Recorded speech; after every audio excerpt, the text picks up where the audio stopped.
She was an independent young woman trying to make something of herself. She had a tough go of it at the start. She wanted to do better than the circumstances that she was brought into. And on her path to success, she met a more mature man who shared her ambitions. He says, I love you. I want to make a life with you. He filled that void that a man of her age couldn't give her. But their May-December romance is abruptly cut short. It had to be kind of shocking to find out from a social media post that your loved one is missing. Why weren't we told about this sooner? Did she fall prey to a troubled past? He mentions this male, goes by the name of Bear. They're goons, they're killers, they don't play. Or did a strange obsession lead to deadly consequences? He would watch her on his camera. She had no idea that he was living two lives. Something's in there, man. Oh, wow. Oh, my God.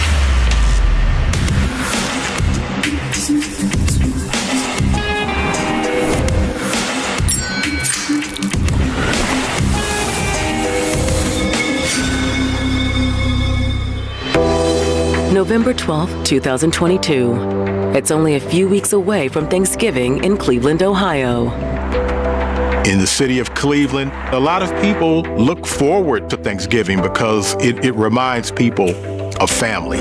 It gives us a chance to kind of huddle together and have kind of a respite from the day-to-day grinds of society. The leaves are turning. People are getting prepared to have their meals, and there's just a sense of excitement in the air. Cleveland resident Candy Moore is no exception. But on this chilly Saturday morning, as she's scrolling through social media, Candy sees a post that takes her breath away. It's an Instagram post from the account Cleveland Remembrance page. It's kind of like an unofficial neighborhood news source. The post mentions Candy's niece, 23-year-old Adriana Taylor. Adriana Taylor is missing. The post was from some friends that had given the page information that she'd been missing for quite some time. But this is the first time Candy is hearing about Adriana's disappearance. It had to be kind of shocking to find out from a social media post that your loved one is missing. At the time that the aunt finally saw the information, her niece had been missing almost 30 days. Concerned by what she's just read, Candy tries to contact Adriana, but her calls go straight to voicemail. That alarmed her.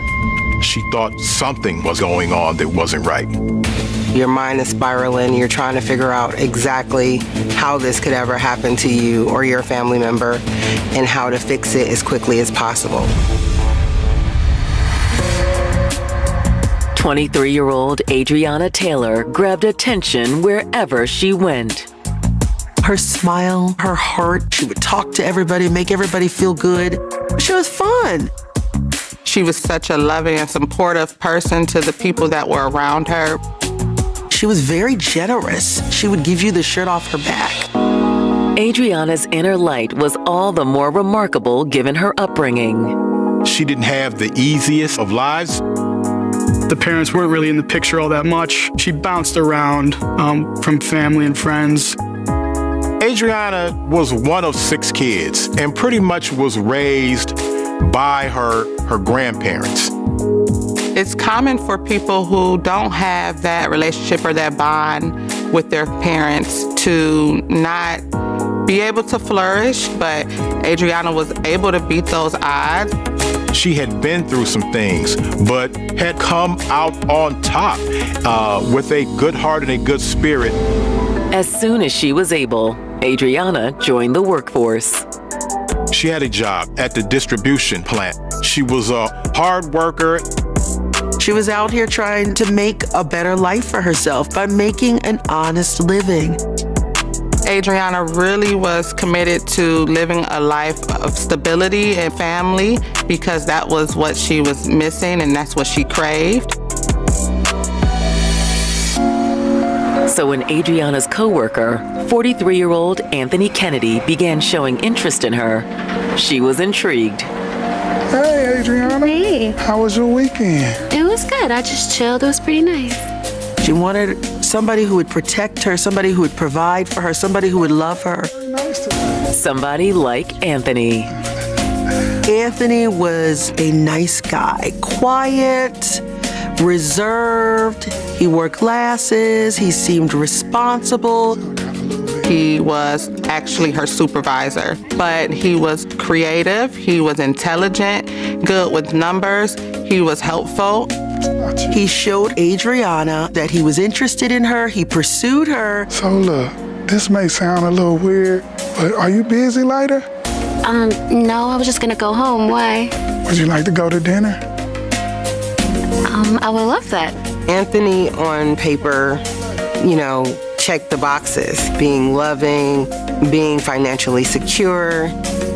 They had that chemistry and things just moved on from there. Before they knew it, Adriana and Anthony were building a life together. The relationship moved very quickly. They moved in, they fell in love. He says, I love you. I want to make a life with you. You can see why she would have thought this is the perfect guy. Adriana's life was becoming something that she had longed for. Having a secure relationship that was going to last. But now, just 2 weeks before the start of the holiday season, Adriana's aunt, Candy Moore, has come across an alarming social media post. The post says that Adriana's missing. She was concerned. She wanted answers about what had happened to Adriana. This is Adriana's aunt. Candy immediately reaches out to Adriana's friend, Michaela Knowles, who appears to have submitted the post to the Cleveland Remembrance page. Why didn't you contact us sooner? I don't know. I guess I just got nervous. I was blowing things out of proportion. How long? But Michaela says the last time she talked to Adriana on October 8th, something definitely seemed off. While they were on the phone, she heard something disturbing. She said that she sounded a little scared. Is everything okay over there? Gunshots were heard in the background, and the phone disconnected. Adriana. That was her last interaction, and no one has heard from her since.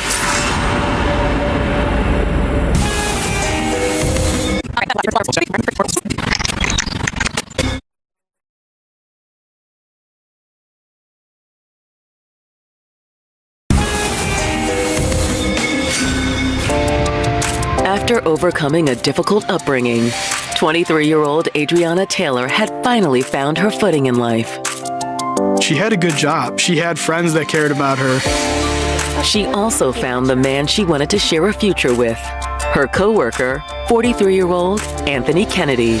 What she saw in Anthony was a maturity.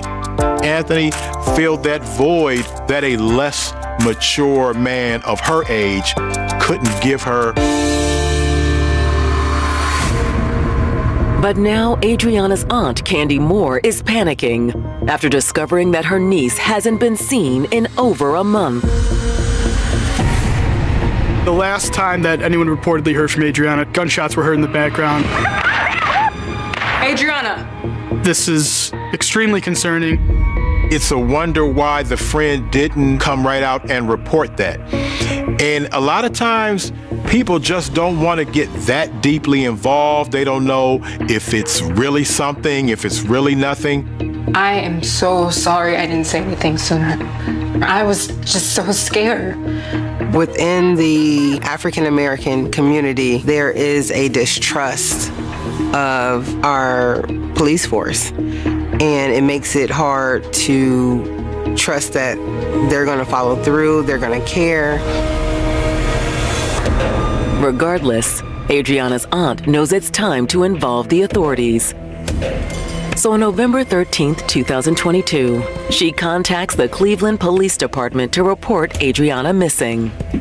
She loved Adriana and she wanted her found. Thank you for coming in, ma'am. Now, it's our understanding the last contact anyone had with her was October, is that correct? That's what I was told. We kind of learned that there seemed to be a little bit of strain with the family, and not speaking on a regular basis didn't seem super unusual. She didn't have contact with her family or even friends every day. Adriana's aunt tells the police that her niece has been living with a boyfriend, Anthony Kennedy. She also tells them about Adriana's disturbing final phone call. Her friend said that they were talking on the phone when she heard gunshots. The first thing that popped in my head was, why weren't we told about this sooner? Thank you very much. The timeline is very disturbing. Adriana was last seen in October, but she wasn't declared officially missing until almost mid-November. What happened in that time frame? We need to immediately jump on this investigation. Police start by heading to the rental Adriana and Anthony shared on the west side of town. They knocked on the door and no one answered. It didn't look like anyone was home. Detectives call Anthony and leave a voicemail asking him to contact them as soon as possible. And while they wait to hear back, they put out an APB on Adriana's car, a white Ford sedan.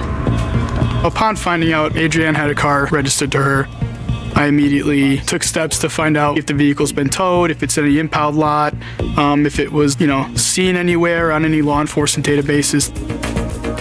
Police learned that Adriana's vehicle was last spotted by traffic cameras on October 12th, over a month earlier. Which was just a few days after her friend had spoken with Adriana. Adriana's vehicle was last seen traveling towards Pennsylvania. Cleveland police issue an alert for law enforcement in and around western Pennsylvania to be on the lookout for Adriana's vehicle. Our primary concern is, where is this car? But even though Adriana's vehicle is still in the wind, her boyfriend, Anthony Kennedy, has finally resurfaced. He agreed to come down to the police station for an interview. Once Anthony gets interviewed by detectives, his story is that Adriana has moved out of his house a month ago or so. She lived with you for a couple months, but left about a month ago. Mm-hmm. So by the beginning of October? Beginning of October into September. Okay. Anthony says that while he and Adriana were in love a few months earlier, that changed fast after she moved in with him. Anthony told police that Adriana had a drug habit. Anthony says he first heard gossip about Adriana's drug use at work, but he refused to believe it. There's all these rumors, but I'm like, don't come to me in the room because unless I physically see it, I don't know, right? Then I found little blue pills. He noted that the drug was fentanyl, and we know that there's an opioid crisis in America. They should stand with me. And it will disappear for 3 days, stay 2 days, disappear for a day, stay 3 days, disappear for a week. Anthony claimed that she couldn't keep her job because she couldn't hold it together with all of the substance abuse. As her supervisor, Anthony says he was forced to fire her from her role at the distribution plant. And he soon put his foot down at home, too. I told her, I said, you can't be here no more. You gotta leave. You're causing too much problems. You're doing drugs. He ended the relationship. Anthony! He's kicked her out. And he says he hasn't talked to her since. I think I tried to call her. She didn't answer. I just went straight away from me. However, Anthony tells detectives he's heard whispers about what Adriana's been up to since their breakup. There's rumors around where, oh, she's thinking what to do. Anthony told police that Adriana had gotten back with an ex-boyfriend. But Anthony's weary to give detectives the ex-boyfriend's name. I don't want to end up dead. No, I don't want to end up dead either. I have a name, but I don't. The reason for his anxiety soon becomes clear. Anthony told police that Adriana used to date somebody who was a known drug dealer. This wasn't some small-time street corner dealer. This was somebody who was moving weight. A big name, a big drug name. The type of man who could make a person disappear. This is a dangerous man we're talking about. They're guns, they're killers, they don't play.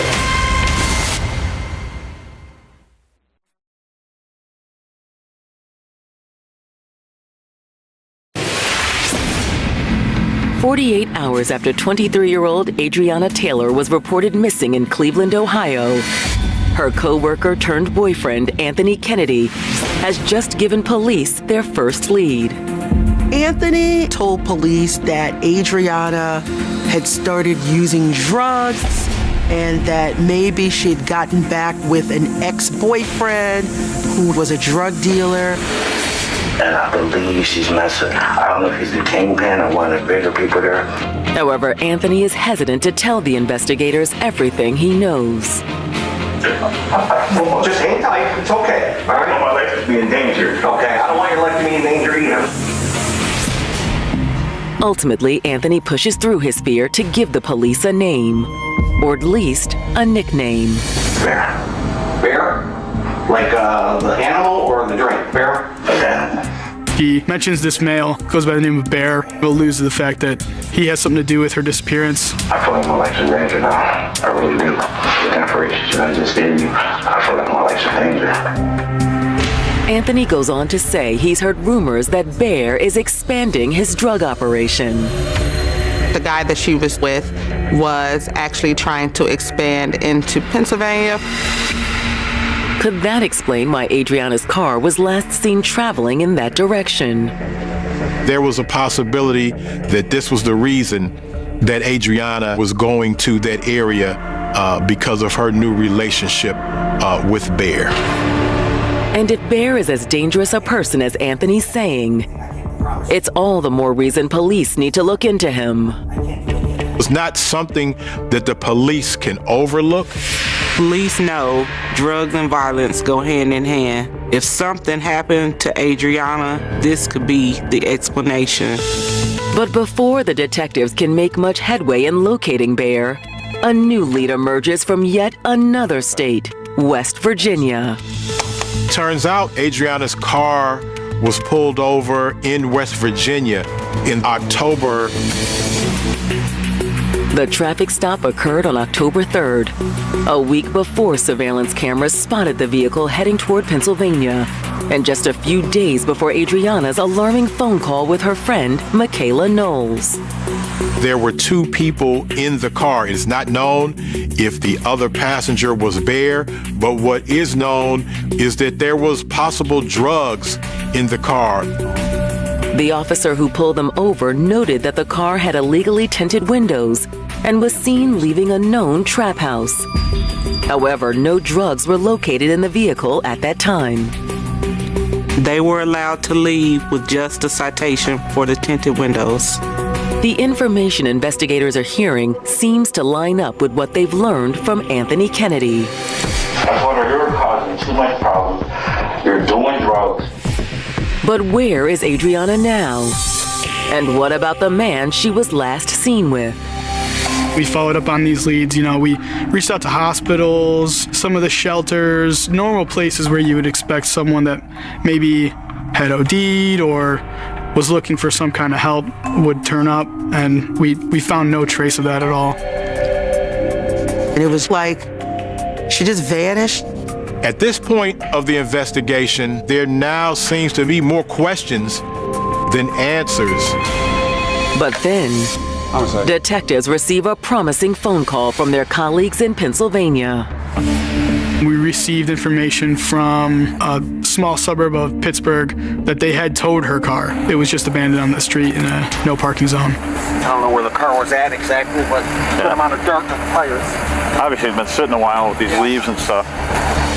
Cleveland investigators think this could be the break they've been waiting for. We got pretty excited when we found out that her car had been found. Now again, we have another tangible lead that we can follow. However, when Cleveland detectives arrive in Pennsylvania to examine Adriana's vehicle themselves, their hopes soon turn to new fears. They notified us that they found quite a bit of cleaning solution throughout the vehicle. There were several spots of blood spatter. The alarm bells rang.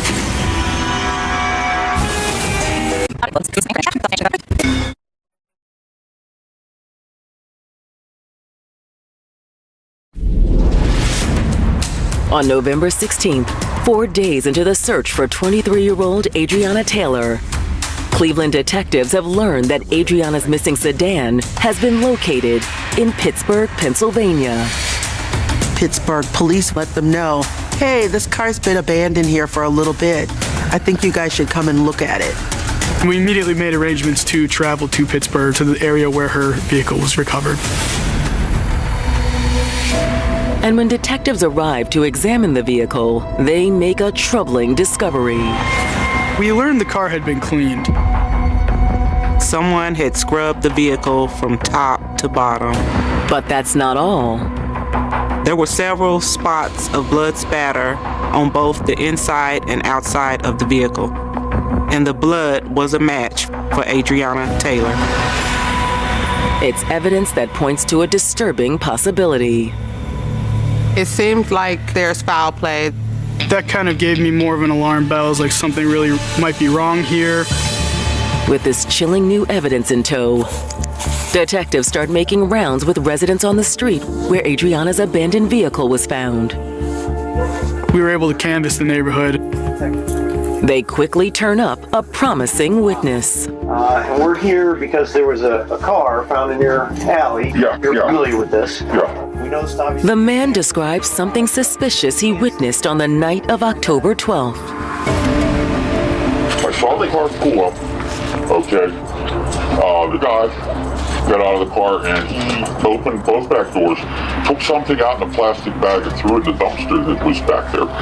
Then he checked the rest of the car around, didn't open the trunk, but he did check the rest of the car and then locked the doors and then walked that way. Walk that way. Okay. Yeah. We learned from witnesses on scene that someone dropped off the car, cleaned it, and threw away some cleaning supplies in a dumpster.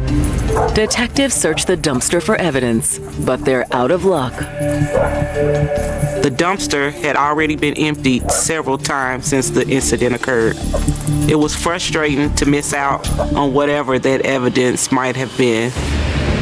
Now more concerned than ever that Adriana's disappearance could involve foul play, investigators circle back to inform Adriana's Aunt Candy of what they've learned so far.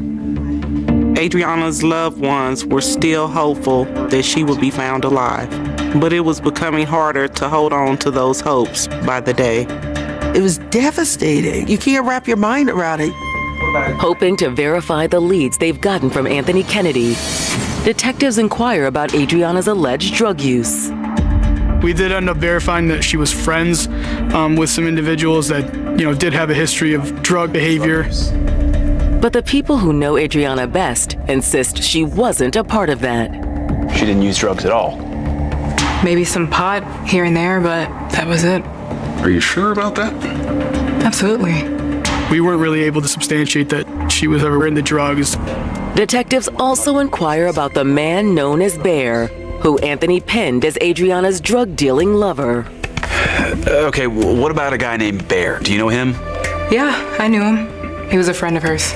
A boyfriend, right? No, just a friend. From what we were getting from everyone, Bear was like a brother to Adriana. Okay, do you know if he was dealing drugs? Bear? No way. Michaela laughed at the idea of Bear being involved in drug dealing. She said that's not the kind of guy that he was at all. Which forces the investigators to rethink everything they've been led to believe.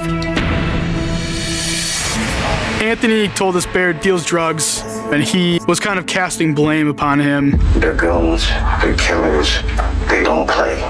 Police are not sure what's going on, how truthful this is. It set off suspicions. Well, what's really going on here? With Michaela's help, police are finally able to track down Bear, who they identify as 25-year-old Jabari Williams. Were you in a romantic relationship with Adriana? Nah, nothing like that. I mean, we hung out sometimes. He was, in fact, Adriana's friend. It was just an amicable relationship between two adults. And according to Jabari, he hasn't seen Adriana in months. When was the last time you saw her?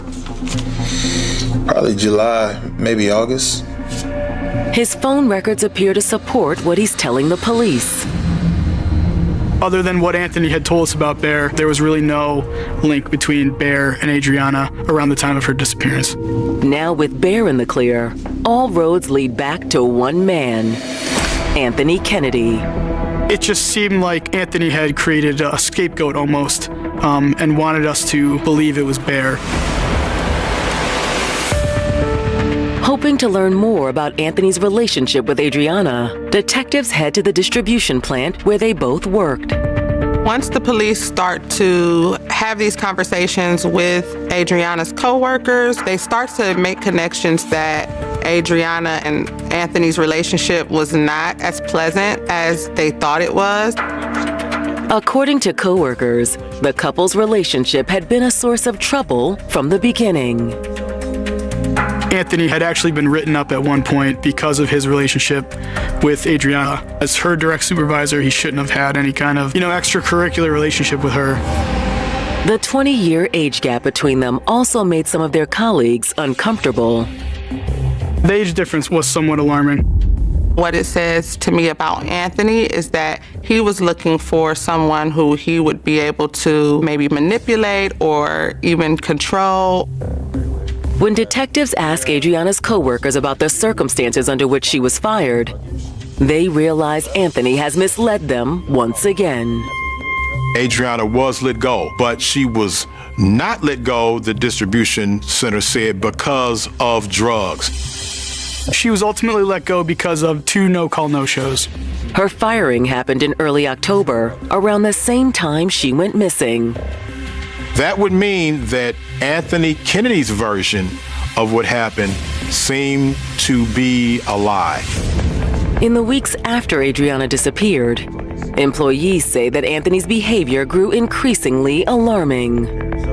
Anthony told one of their co-workers that he had cameras installed in their home to be able to see what Adriana was doing. He has almost like an obsession with her. He would watch her on his camera. He talked about her constantly. Anthony's co-workers tell detectives that when a rumor began to spread in October of 2022, his obsession evolved into jealousy. There was some rumors going around that there was a video out there of Adriana engaging in sexual activity with another man that worked at the distribution center. What are you laughing at? Nothing, man. Just a video we found online, dude. Chill. It was never proven that this was true, but this was certainly something that Anthony himself heard. We learned from coworkers of Anthony that he made some offhand comments that he's going to kill her because of this alleged infidelity in their relationship. She's done! What is this problem? But as investigators dig deeper, they're shocked to discover Anthony was the one making moves behind closed doors. Anthony was living a double life. We learned that he was actually married.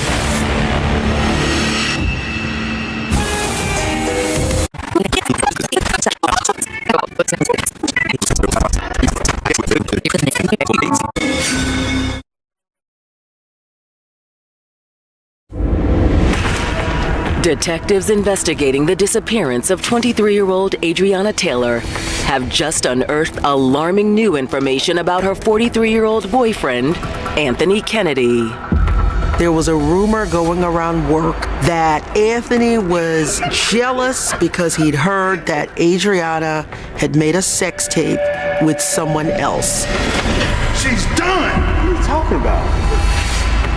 Anthony was heard to have said that he was going to kill her. It's really disturbing. It kind of makes you wonder, what is going through his head? And as investigators dig deeper into Anthony's past, they learn that they've only scratched the surface. Anthony was hiding a lot of secrets, but one of the biggest secrets he was hiding was that he was married. Anthony was living a double life. He was legally married to somebody else, but here he was pursuing this younger woman at work.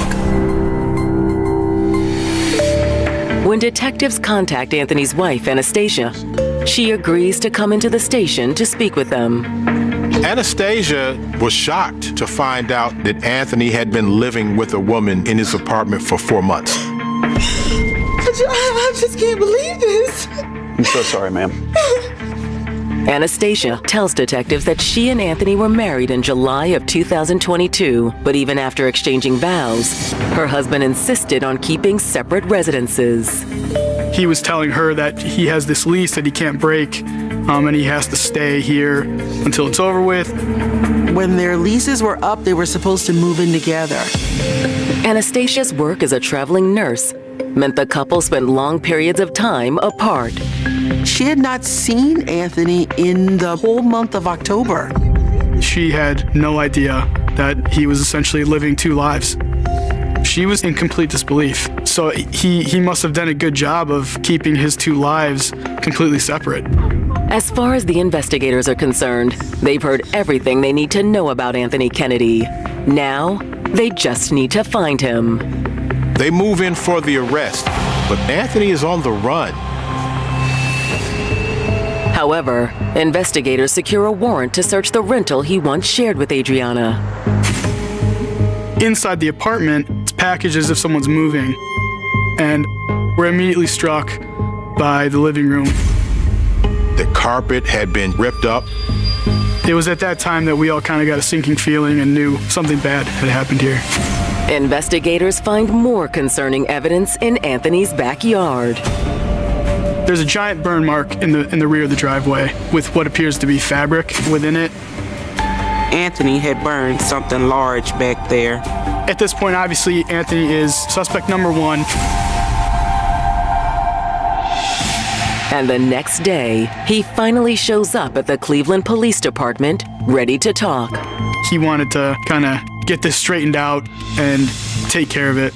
Investigators start asking questions. The carpeting being removed from the apartment. Why'd you do that? Because of bed bugs. Anthony also attributes the burn marks in his driveway to bed bugs. Where did you see the bed bugs at? I saw her on the couch because it bit me, and I see it was all in the lining of the couch. So you cut the couch up? I cut the couch up and burned it. Our initial reaction was deception. Everything he said to us seemed to be deceptive, short answers, kind of not making sense, talking in circles. But as much as police suspect Anthony's involvement in Adriana's disappearance, they lack the physical evidence to prove it. Things are still very circumstantial. There's actually not even a body. We, at this point, don't even know whether Adriana is dead or alive.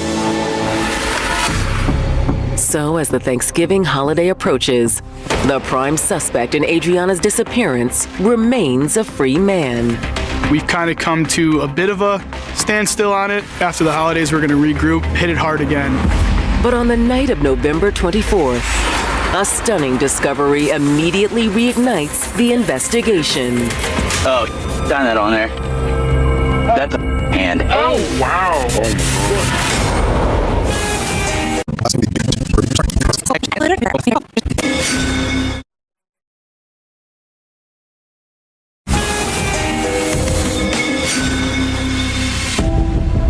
2 weeks after 23-year-old Adriana Taylor was reported missing, the investigation into her disappearance has come to a standstill.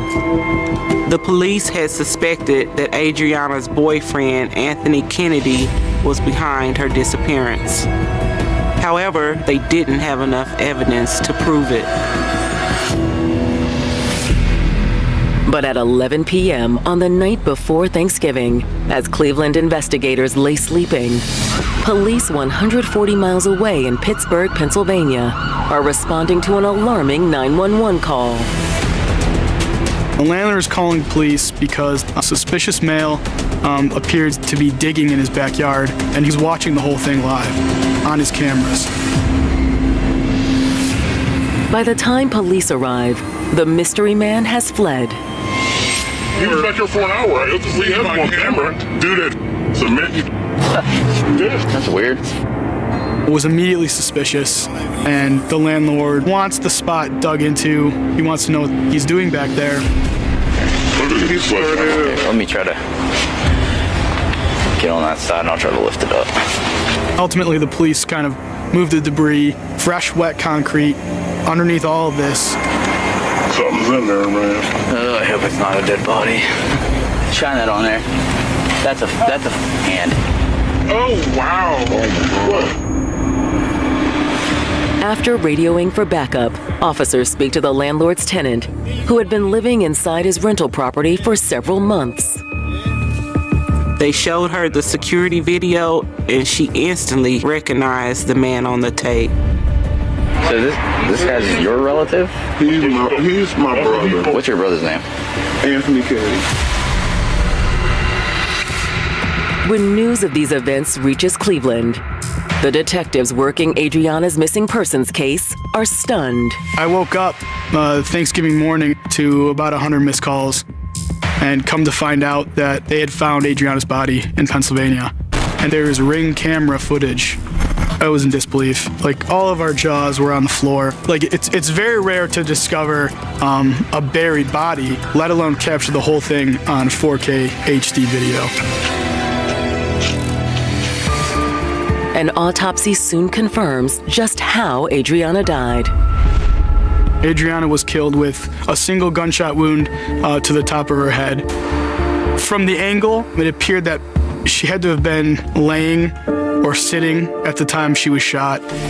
Investigators believe Adriana was killed not long after she spoke to Michaela Knowles on the phone for the last time. And when they received video footage seized from Anthony's home security cameras, their suspicions are confirmed. On the day that we're pretty sure Adriana is killed, Anthony comes home from work, distraught, rips down the camera, and at the same time, inside the home, you see Adriana wearing the exact clothing that she was found buried in. Although what happened next wasn't caught on camera, investigators are confident they now know how Adriana died. When Anthony takes that camera off, it really just tells us that he intends to do something bad. Police believe that Adriana and Anthony got into a fight. A fight over a videotape that didn't exist. They started arguing over the supposed videotape of Adriana sleeping with another man. How could you do this to me? Anthony, you need to calm down. I didn't do anything to you, okay? You're a liar! Lying about? Everybody at work talking about What are you talking about? Nobody said anything. Whatever it is, it might be a lie. He thought that Adriana was cheating on him. He felt betrayed and angry. Investigators believe that during a break in the argument, Adriana made a phone call to her friend, Michaela. Well, what are you up to? But Anthony wasn't done. So you think you can just disrespect me, right? Girl, just hold on. Give me 1 second. Anthony was waving a gun around and began firing. Calm down, Anthony, please! However, police believe the gunshots Adriana's friend heard on the phone weren't the ones that killed her. We believe that she was shot laying down on the couch, possibly even shot taking a nap, which is the reason for the couch being burned in Anthony's backyard. It's completely premeditated. It's unfeeling. It's horrific. After Adriana was dead, Anthony came up with a plan to hide her body in the backyard of his sister's rental home, 140 miles away in Pittsburgh, Pennsylvania. When he became a suspect in the investigation, he started to worry that he hadn't done a good enough job. As police closed in on him, Anthony returned to his sister's rental the night before Thanksgiving to improve the burial. And thanks to the landlord's surveillance camera, it was all caught on tape. Between the first burial and the second reburial, the landlord had actually signed up for a free trial to Ring. Unfortunately for Anthony, he picked the time to rebury the body right in the middle of that free trial. There's some kind of divine intervention. Investigators are now confident they have the evidence they need to charge Anthony with Adriana's murder. He's obviously dangerous, so it was our top priority to get him in custody. A lawyer reaches out to us and says that he's been retained by Anthony's family, and this lawyer negotiated his surrender. Anthony eventually turns himself in and immediately starts talking about a plea deal. Once he was in custody, it was a lot of conversation between lawyers, but he ended up taking a plea. Despite Anthony's willingness to plead guilty, the court shows him little mercy. The judge sentenced Anthony to life in prison with the possibility of parole after 23 years. I think Anthony is where he belongs. Fueled by rage and jealousy, Anthony Kennedy committed an act of unthinkable violence. It seemed like Anthony really wanted to have it all. He wanted to be able to live his life in ways that he wanted to, while also controlling how other people live their lives. And in his pursuit of power and control, he destroyed the life of a young woman whose future was full of promise. She wanted to make something of herself. She was on her way. This is a cautionary tale for everyone, especially young women. Be careful of who you select as your partner and do your due diligence. At the end of the day, it could save your life. He smiled at the funeral. 27 years later, new DNA technology exposed him as the murderer. Part 1. The man stood only 6 feet from the coffin when the victim's mother collapsed screaming onto the church floor, and while relatives rushed forward trying to hold her upright, while the organ music trembled through the crowded chapel, while snow hammered against stained glass windows under a gray February sky, he smiled. Not a wide smile. Not enough for anyone to notice in real time. Just the faintest movement at the corner of his mouth, captured accidentally by a home video camera, recording the funeral service. A single frozen expression buried inside old VHS footage for nearly 3 decades before detectives would finally rewind it frame by frame and realize the killer had attended the burial of the girl he murdered in Black Hollow County. People still talk about that smile as if it belonged to something inhuman. Because normal people cry at funerals. Normal people look away from grief. But according to investigators who would later spend years studying his behavior, Daniel Reeves looked almost relieved. The town itself barely existed on most maps. Black Hollow sat buried between miles of dead farmland and collapsing factory roads where rusted smokestacks leaned over frozen rivers like gravestones. Population 11,000 on paper, fewer in reality. Most young people left after graduation. Those who stayed worked long shifts in warehouses, machine shops, or trucking depots. Everybody knew everybody. Everybody knew who drank too much, who cheated on their spouse, who owed money, who got arrested after football games. Secrets traveled fast in Black Hollow, which is exactly why nobody could understand how a 17-year-old girl vanished into darkness without a single person seeing what happened. Her name was Emily Carter. Brown hair, green eyes, honor roll student, waitress at Rosie's Grill 3 nights a week after school. Friends described her as loud, funny, stubborn, impossible to intimidate, the kind of girl who laughed during horror movies and blasted music with the windows down even during winter. She wanted to leave Black Hollow after graduation, wanted New York, Chicago, anywhere bigger than the dying town. She called a prison wrapped in snow. On February 14th, 1994, Emily finished her shift shortly after 10 p.m. The snowstorm outside had become vicious by then, thick waves of ice blowing sideways across empty streets. Rosie's Grill sat near the edge of Route 16, glowing red beneath flickering neon signs, while 18-wheelers roared through the darkness. Inside, waitresses stacked chairs on the tables and scrubbed coffee stains from counters, while a radio station played slow love songs for Valentine's Day. Emily complained about the weather, joked that her car would probably slide into a ditch, then suddenly stopped laughing when she noticed something outside the diner window. A truck, dark-colored, parked across the street, watching.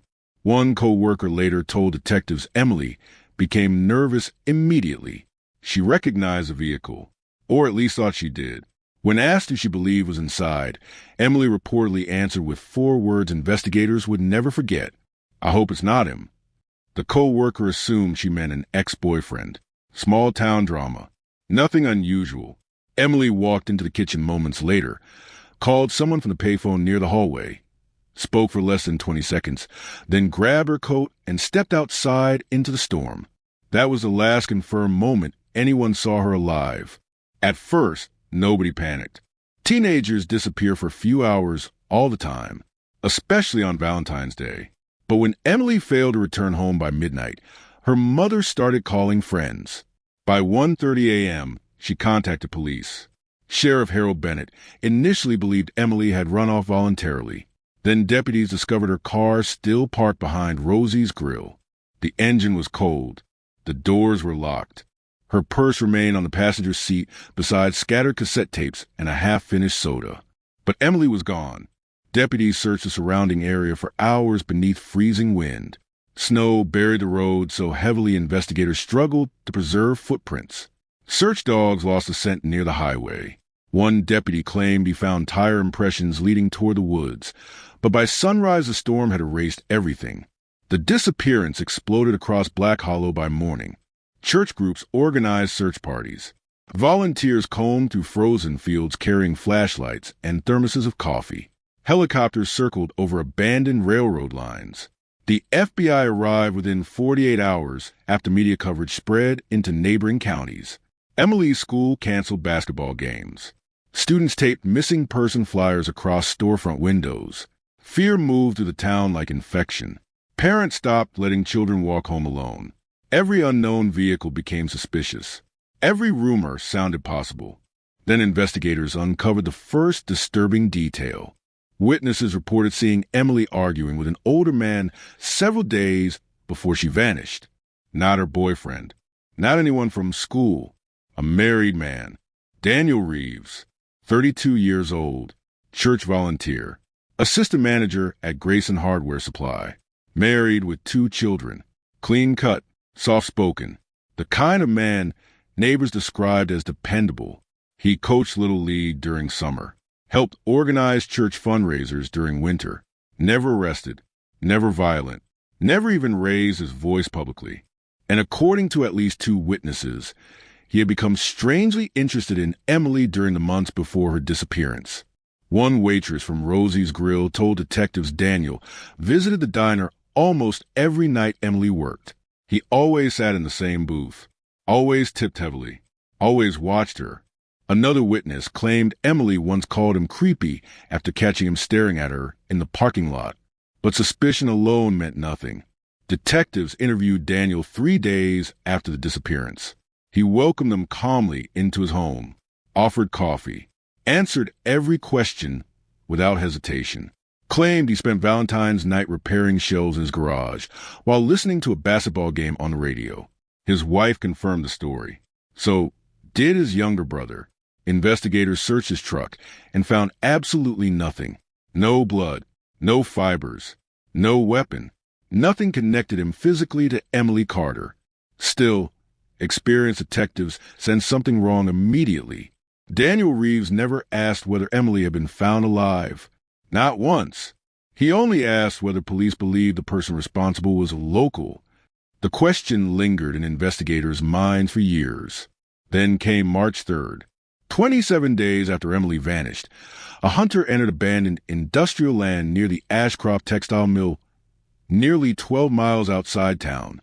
The factory had closed years earlier after massive layoffs gutted the local economy. Windows shattered, roof collapsing, graffiti covering concrete walls. The area became notorious for drug activity and illegal dumping. Few people went there willingly. The hunter noticed movement near a frozen drainage ditch. A stray dog digging frantically through mud. At first, he thought it uncovered roadkill. Then he saw fingers. Human fingers. Search teams arrived minutes later and uncovered Emily's body buried beneath plywood sheets and construction plastic wrapped carefully around frozen earth. Even hardened investigators struggled to describe the scene afterward. One deputy vomited beside his patrol car. Another retired 6 months later and never spoke publicly again. The autopsy revealed unimaginable violence. Emily had been restrained before death. Repeated blunt force trauma fractured her ribs. Bleach had been poured across portions of her body in what investigators believed was an attempt to destroy forensic evidence. But the most chilling discovery involved the grave itself. It was methodical, measured, deliberate. Whoever buried Emily took time arranging the scene. Plastic underneath the body, plastic above it. Boards stacked carefully to slow decomposition and conceal odor. Detectives concluded the killer likely had experience with construction, landscaping, or manual labor. Someone comfortable digging in frozen ground. Someone physically strong. Someone organized enough to believe they could outsmart police forever. The town exploded with rage. Hundreds attended Emily's funeral beneath heavy snowfall, while reporters crowded outside the church entrance. Television cameras captured grieving classmates. Parents clutched children tighter. Rumors infected every conversation. Some blamed drifters. Others blamed truck drivers passing through Route 16. But investigators quietly returned again and again to one name, Daniel Reeves, because witnesses placed his truck near Rosie's grill, because his behavior felt rehearsed, because Emily had apparently feared him, and because one detective discovered something deeply unsettling hidden inside older police reports. 5 years earlier, another teenage girl filed a complaint claiming Daniel followed her home repeatedly after work. The report disappeared without charges. Then investigators learned something else. On the morning after Emily vanished, Daniel reportedly brought his truck to a self-service car wash at 5 a.m. during freezing weather. One employee remembered him spraying the interior aggressively for nearly 40 minutes despite temperatures well below zero. Detectives attempted to recover evidence from the vehicle afterward, but found nothing useful. If blood had existed there once, it was gone. Still, there was no direct proof. No DNA, no eyewitness. No murder weapon. The case stalled. Months passed. Leads collapsed. False confessions flooded the sheriff's office from unstable individuals seeking attention. Psychics claimed Emily haunted the woods near the mill. Newspapers printed headlines calling Black Hollow the town living in fear. Businesses closed early after dark. Women traveled in groups. Shotguns appeared behind store counters. Fear changed the town permanently. And then another girl disappeared. 19-year-old Alicia Monroe vanished 40 miles away while driving home from college. Her abandoned vehicle was discovered beside Route 18 with blood smeared across the driver's seat. Investigators immediately feared a serial predator. Panic surged across the county. Helicopters returned. Roadblocks appeared overnight. Detectives compared evidence between both cases, searching desperately for connections. But Alicia Monroe was never found. No body, no arrests, nothing. By 1997, the investigation had become a graveyard of dead leads and exhausted detectives. Sheriff Bennett retired. The FBI scaled back involvement. Evidence boxes disappeared into stored facilities where dust collected over forgotten reports and degraded forensic samples. New crimes replaced old headlines. People stopped expecting answers. Except Emily's mother. Every February, she stood outside the cemetery holding flowers while snow drifted across the gravestones. And every year, reporters asked the same question. Do you believe the killer is still out there? Her answer never changed. He never left. And somewhere inside Black Hollow, hidden behind ordinary smiles and church handshakes and quiet suburban routines, the man investigators suspected most continued living freely for 27 years. Part 2. For 27 years, Daniel Reeves lived like a man who believed he had already escaped judgment. He attended church every Sunday wearing pressed shirts and polished shoes. He coached children during summer baseball seasons. He waved at neighbors while mowing his lawn beneath the same quiet skies that once carried helicopters searching for Emily Carter's body. New families moved into Black Hollow without recognizing his name from old newspaper headlines. Teenagers grew up hearing the story of Emily's murder the same way children hear ghost stories around campfires, distant and unreal, something tragic that happened long ago before they were born. Time softened the edges of the crime for almost everyone except the people who had touched it directly. For them, the horror never ended. Emily's mother kept her daughter's bedroom exactly the same for nearly 15 years. Same posters on the walls. Same school books stacked beside the bed. Same bottle of cheap perfume sitting untouched near the mirror. Friends said she spoke to Emily at night, as if she were still inside the house. Detectives who visited later described the room as frozen in time, preserved like evidence from another life. Her father deteriorated differently. He stopped attending community events, stopped speaking during interviews. By 2003, he barely left the property at all. The murder hollowed him out slowly until silence became permanent. Meanwhile, the investigation rotted. Boxes disappeared. Photographs faded. cassette-recorded witness interviews degraded inside evidence lockers. Black Hollow changed sheriffs 3 times in 2 decades, and each transition buried the Carter case deeper beneath newer crimes. Drug overdoses flooded the county during the early 2000s. Burglaries increased. Meth labs exploded inside abandoned trailers. Resources vanished. Nobody had time for a dead girl from 1994, whose killer left almost no trace behind. But retired Detective Frank Delaney never stopped thinking about Daniel Reeves. Delaney was one of the original investigators who searched Emily's burial site near Ashcroft Mill. The case consumed him for years. According to friends, he became obsessed with tiny details other detectives ignored. The positioning of the plastic sheets, the bleach, the careful burial, the timing. Everything about the murder suggested control, patience, experience. Daniel Reeves fit the profile too perfectly. Working-class male, physically strong, comfortable around tools, knowledge of industrial land near the mill, no history of explosive violence, no criminal record. The exact type of offender experts warned investigators about during the 1990s. Organized predators who blend into ordinary life so completely they become invisible. Delaney interviewed Daniel 6 separate times over 4 years. Every conversation ended the same way. Calm answers. Steady eye contact. No panic. No anger. Nothing. That calmness haunted Delaney more than anything else. Most innocent people become emotional during murder investigations. They show frustration, fear, confusion. Daniel Reeves behaved like a man rehearsing lines inside his head before speaking them aloud. Then there was the funeral. Years after retiring, Delaney rewatched the old VHS recording alone in his living room after drinking too much whiskey one winter night. He later described the experience to another investigator before his death in 2016. According to Delaney, something about Daniel's expression suddenly felt wrong in a way he could never fully explain. Not grief, not sympathy. Relief, as though a problem had finally disappeared. Delaney reportedly called the sheriff's office at nearly 2 a.m. afterward and left a voicemail saying only one sentence: "You need to look at Reeves again." But by then there was nothing left to investigate, or so everyone believed. In 2021, advances in forensic genealogy began reopening cold cases nationwide with terrifying success.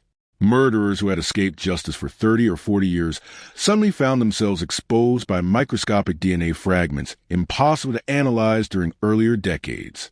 Detectives solved cases from the 70s, the 80s, the 90s. Men who once believed time protected them were dragged from retirement homes into interrogation rooms. Black Hollow's new sheriff, Laura Bennett, watched those stories closely. 42 years old, former state investigator, ruthless reputation. Bennett grew up 20 miles from Black Hollow and remembered hearing Emily Carter's name constantly during childhood. She inherited the cold case file shortly after taking office and immediately noticed how disastrously the original investigation had been handled. Critical evidence had never been retested. Witness statements contradicted each other. Several items recovered near Emily's body remained sealed for decades because technology at the time couldn't extract usable DNA. Bennett reopened everything. She assembled a small team and began rebuilding the timeline from scratch. Detectives interviewed surviving witnesses again. Some refused to talk. Others finally admitted details they hid for years because they feared retaliation or public humiliation back in the 90s. One former waitress from Rosie's Grill revealed something shocking. A week before Emily disappeared, she allegedly told co-workers Daniel Reeves had been calling the diner asking whether she was working certain shifts. Another witness remembered Emily becoming visibly uncomfortable whenever Daniel entered the restaurant. Then came a detail buried deep inside forgotten Sheriff Department notes. 3 days after the funeral, Daniel Reeves unexpectedly shaved his beard after wearing facial hair continuously for nearly 10 years. Investigators at the time dismissed it as meaningless. Bennett did not. Behavioral analysts assisting the new investigation suggested sudden appearance changes following violent crimes often reflected psychological stress responses, especially among organized offenders attempting to regain emotional control. Separately, the clue meant little.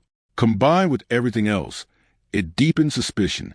Still, suspicion could not arrest anyone. The forensic breakthrough arrived in October. Inside an old evidence container marked simply victim clothing, analysts discovered fibers from Emily's winter jacket, preserved beneath degraded packaging materials. Modern testing identified a partial male DNA profile embedded near the inside collar area, likely transferred during close physical contact. In 1994, the sample was too damaged for analysis. In 2021, technology finally caught up. The profile was incomplete, but it was enough. Investigators uploaded the sequence into a genealogical database designed to identify family relationships through shared ancestry markers. The process resembled building an invisible family tree from blood. 72 hours later, the lab contacted Bennett directly. The DNA likely belonged to someone connected to the Reeves family line. Not conclusive, not courtroom proof, but enough to justify surveillance. And suddenly, after 27 years, Daniel Reeves found himself watched again. Unmarked vehicles appeared near his workplace. Detectives tracked his routines quietly. They studied financial records, property ownership, internet history, phone metadata, everything. Neighbors noticed unfamiliar cars parked along the street late at night. Rumors spread quickly through Black Hollow after investigators reopened the case publicly. Old fear resurfaced almost instantly. Then another terrifying possibility emerged. Detectives began comparing unsolved disappearances from neighboring counties during the 90s. Patterns surfaced immediately. Young women, late-night disappearances, vehicles abandoned near highways, minimal forensic evidence. At least 4 cases now appeared potentially connected. One involved Alicia Monroe, the 19-year-old college student who vanished 6 months after Emily Carter's murder. Another involved a gas station clerk missing since 1998, whose body was never recovered. The similarities disturbed investigators deeply. If Daniel Reeves was responsible, Emily may never have been his only victim. Bennett needed stronger evidence. DNA from a crime scene alone would not guarantee conviction, because defense attorneys could argue innocent transfer. Daniel knew Emily. He visited the diner regularly. The sample placed him near her, not necessarily at the murder. Investigators required a direct comparison sample. But Daniel Reeves refused voluntary DNA testing immediately after being approached. That refusal electrified the sheriff's department. Innocent people refused testing too. Lawyers advised it constantly. Yet Bennett noticed something unsettling during the interaction. Detectives described Daniel becoming pale the moment DNA was mentioned. Not angry, not defensive, afraid. For the first time in nearly 3 decades, investigators believed pressure was cracking the mask. Surveillance intensified. And that was when Daniel Reeves started making mistakes. He began driving late at night without explanation. He visited isolated roads outside Black Hollow repeatedly. He burned trash barrels behind his property after midnight, despite local restrictions. One detective observed him sitting alone inside his parked truck near Ashcroft Mill for nearly 40 minutes without moving, the same mill where Emily's body had been buried. Bennett requested covert trash recovery. Investigators searched discarded cigarette butts, soda cans, napkins, anything carrying biological material. Finally, on November 11th, detectives obtained a usable DNA sample from a plastic coffee cup Daniel threw away outside a convenience store. The lab comparison took less than 12 hours. The partial DNA profile recovered from Emily Carter's jacket matched Daniel Reeves with overwhelming probability. After 27 years, the impossible finally became real. But Bennett refused immediate arrest. She wanted a confession, because she suspected something far worse than a single murder. Detectives prepared hidden recording devices. Surveillance teams monitored Daniel around the clock, waiting for psychological collapse. Experts believe offenders like Reeves often unravel once they realize science has cornered them. Some flee, some confess, some become dangerous. Then, on the night of November 14th, investigators watched Daniel Reeves drive toward the abandoned Ashcroft Mill again. And this time he wasn't alone. Part 3. Rain hammered the windshield hard enough to blur the world into streaks of black and silver as Detective Laura Bennett sat inside an unmarked vehicle half a mile from Ashcroft Mill watching Daniel Reeves disappear through the rusted entrance gate for the third time that month. The abandoned factory stood like a corpse against the November sky. Hollow windows staring across dead industrial land, where weeds pushed through cracked concrete and twisted metal fences rattled in the wind. Most people avoided the property entirely after dark. Drug addicts used parts of the structure occasionally, but locals whispered about worse things. Screams heard at night, strange lights moving behind shattered windows. Stories about Emily Carter's ghost wandering the drainage ditch where hunters found her body buried beneath frozen mud 27 years earlier. Fear changes places. It stains them, and Ashcroft Mill had been poisoned by fear for decades. But Daniel Reeves kept returning there. At 9:42 p.m., detectives observed another vehicle pull slowly to the factory entrance behind him. A woman, middle-aged, dark SUV. Investigators zoomed cameras toward the windshield, trying to identify her through the rain. Bennett felt her pulse spike when the woman stepped out beneath a flickering security light near the loading dock. Karen Reeves, Daniel's wife. For a long moment, neither of them moved. Rain echoed across the empty factory yard, while surveillance teams watched through fog lenses from multiple positions surrounding the property. Then Daniel approached the passenger side of Karen's SUV, carrying something long wrapped inside a blue tarp. Investigators immediately feared he was moving evidence. Bennett ordered units closer. But before officers could advance, Karen grabbed Daniel's arm violently and shoved him backward. Even from a distance, detectives could see panic exploding between them. Daniel shouted something unintelligible over the storm. Karen screamed back louder.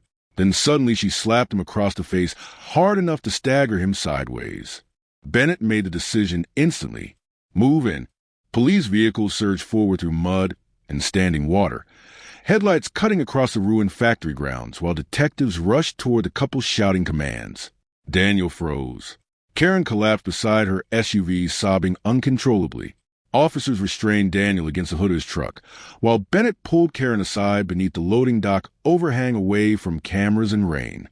The first words out of Karen Reeves' mouth changed the entire investigation. He told me she wouldn't stop screaming. Detective Bennett stared at her silently. Karen shook so violently she could barely breathe. He told me it was an accident, she whispered. For 27 years, Karen Reeves carried a secret she never fully understood until DNA technology shattered the illusion protecting her husband. According to her statement later that night, Daniel confessed pieces of the murder gradually over the years whenever he drank heavily or spiraled into panic attacks after news coverage about cold cases resurfaced on television. Never complete details. Never enough for Karen to go directly to police. Just fragments.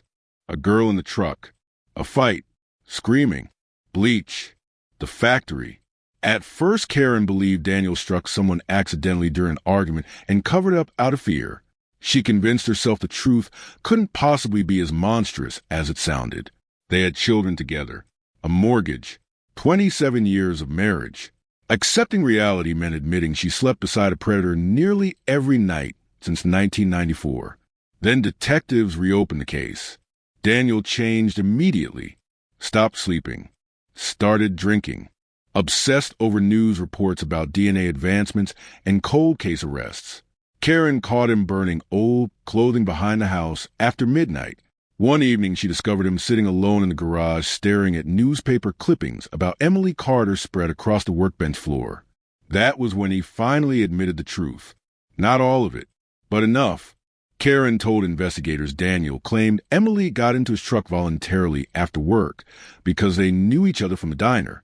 He insisted they argued after she threatened to expose him for harassing her. According to Daniel, he lost control when she tried escaping the vehicle near Ashcroft Mill. Karen didn't believe the story completely. Neither did detectives. Too many details suggested planning, organization, experience. But before investigators could push deeper into the interrogation, another revelation struck the room like lightning. Karen recognized Alicia Monroe's name immediately, the missing college student from 1994. And according to her, Daniel reacted violently every time that case appeared on television. Detective Bennett felt cold, because until that moment, investigators still lacked proof linking Daniel Reeves to anyone besides Emily Carter. Now the possibility of multiple victims became terrifyingly real. Daniel was transported to Black Hollow Sheriff's Department shortly after midnight. The arrest itself spread across town within hours. Residents woke to flashing news alerts and police scanners exploding online. By sunrise, television vans crowded outside the sheriff's office while stunned neighbors stood wrapped in coats, staring at Daniel Reeves being escorted through side entrances in handcuffs. Most people reacted with disbelief. Church members defended him publicly. Former co-workers called the accusations impossible. Parents whose children Daniel coached during baseball seasons appeared on camera crying. He's a good man. He would never hurt anybody. We've known him for years. But investigators had heard those words before in other cases involving organized predators. The most dangerous offenders often survive by mastering normalcy. They hide behind routines, smiles, community trust. The mask becomes more convincing than reality itself. Inside Interrogation Room 3, Daniel Reeves remained disturbingly calm. Detectives expected panic after Karen's statement. Instead, Daniel sat perfectly still beneath fluorescent lights with his hands folded neatly on the table, exactly the same way he stood during Emily Carter's funeral nearly 3 decades earlier. No visible fear. No shocking. No anger. Bennett entered the room carrying old crime scene photographs and watched his eyes carefully. Nothing. No reaction whatsoever. She placed a DNA report directly in front of him. Still nothing. Finally she spoke. Your wife told us everything. Daniel leaned back slowly in the chair. Then he smiled. Not large, not dramatic, just enough to freeze the room. According to transcripts later leaked online, Daniel's next sentence horrified investigators more than any confession could have. You still don't know everything. Silence swallowed the room. Bennett asked what he meant. Daniel stared directly at her for nearly 10 seconds before answering. You think Emily was the first one. Interrogation footage would later become infamous among law enforcement professionals because of how emotionally detached Daniel appeared while discussing violence. Experts reviewing the tapes described classic psychopathic indicators: shallow affect, controlled speech patterns, absence of guilt, manipulative pauses designed to destabilize investigators psychologically. But Daniel refused direct confession. Every statement danced around the truth without fully crossing legal lines. He admitted meeting Emily, admitted driving her toward Ashcroft Mill, admitted things got out of control. Yet each time Bennett pushed toward murder, Daniel retreated behind ambiguity. She wouldn't calm down. I didn't mean for things to happen that way. You don't understand how loud she got. Then at 3:14 a.m., Bennett placed Alicia Monroe's photograph on the table. For the first time during the interrogation, Daniel blinked hard. Tiny reaction. Almost invisible. But enough. Bennett saw it immediately. You know her, she said quietly. Daniel stared at the photograph for several seconds too long. Then came another smile. Different this time. Sadder somehow. She was supposed to leave town. Bennett's blood turned to ice. Investigators pressed aggressively afterward, but Daniel shut down completely once attorneys arrived. The interrogation ended without full confession. Still, prosecutors believe the DNA evidence combined with Karen's testimony created a strong enough case for murder charges. Yet Bennett remained obsessed with one question. How many victims were there really?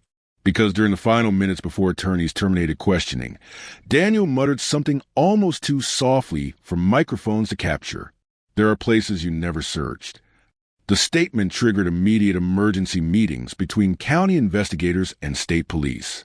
Detectives reopened missing person files spanning nearly 15 years across surrounding regions.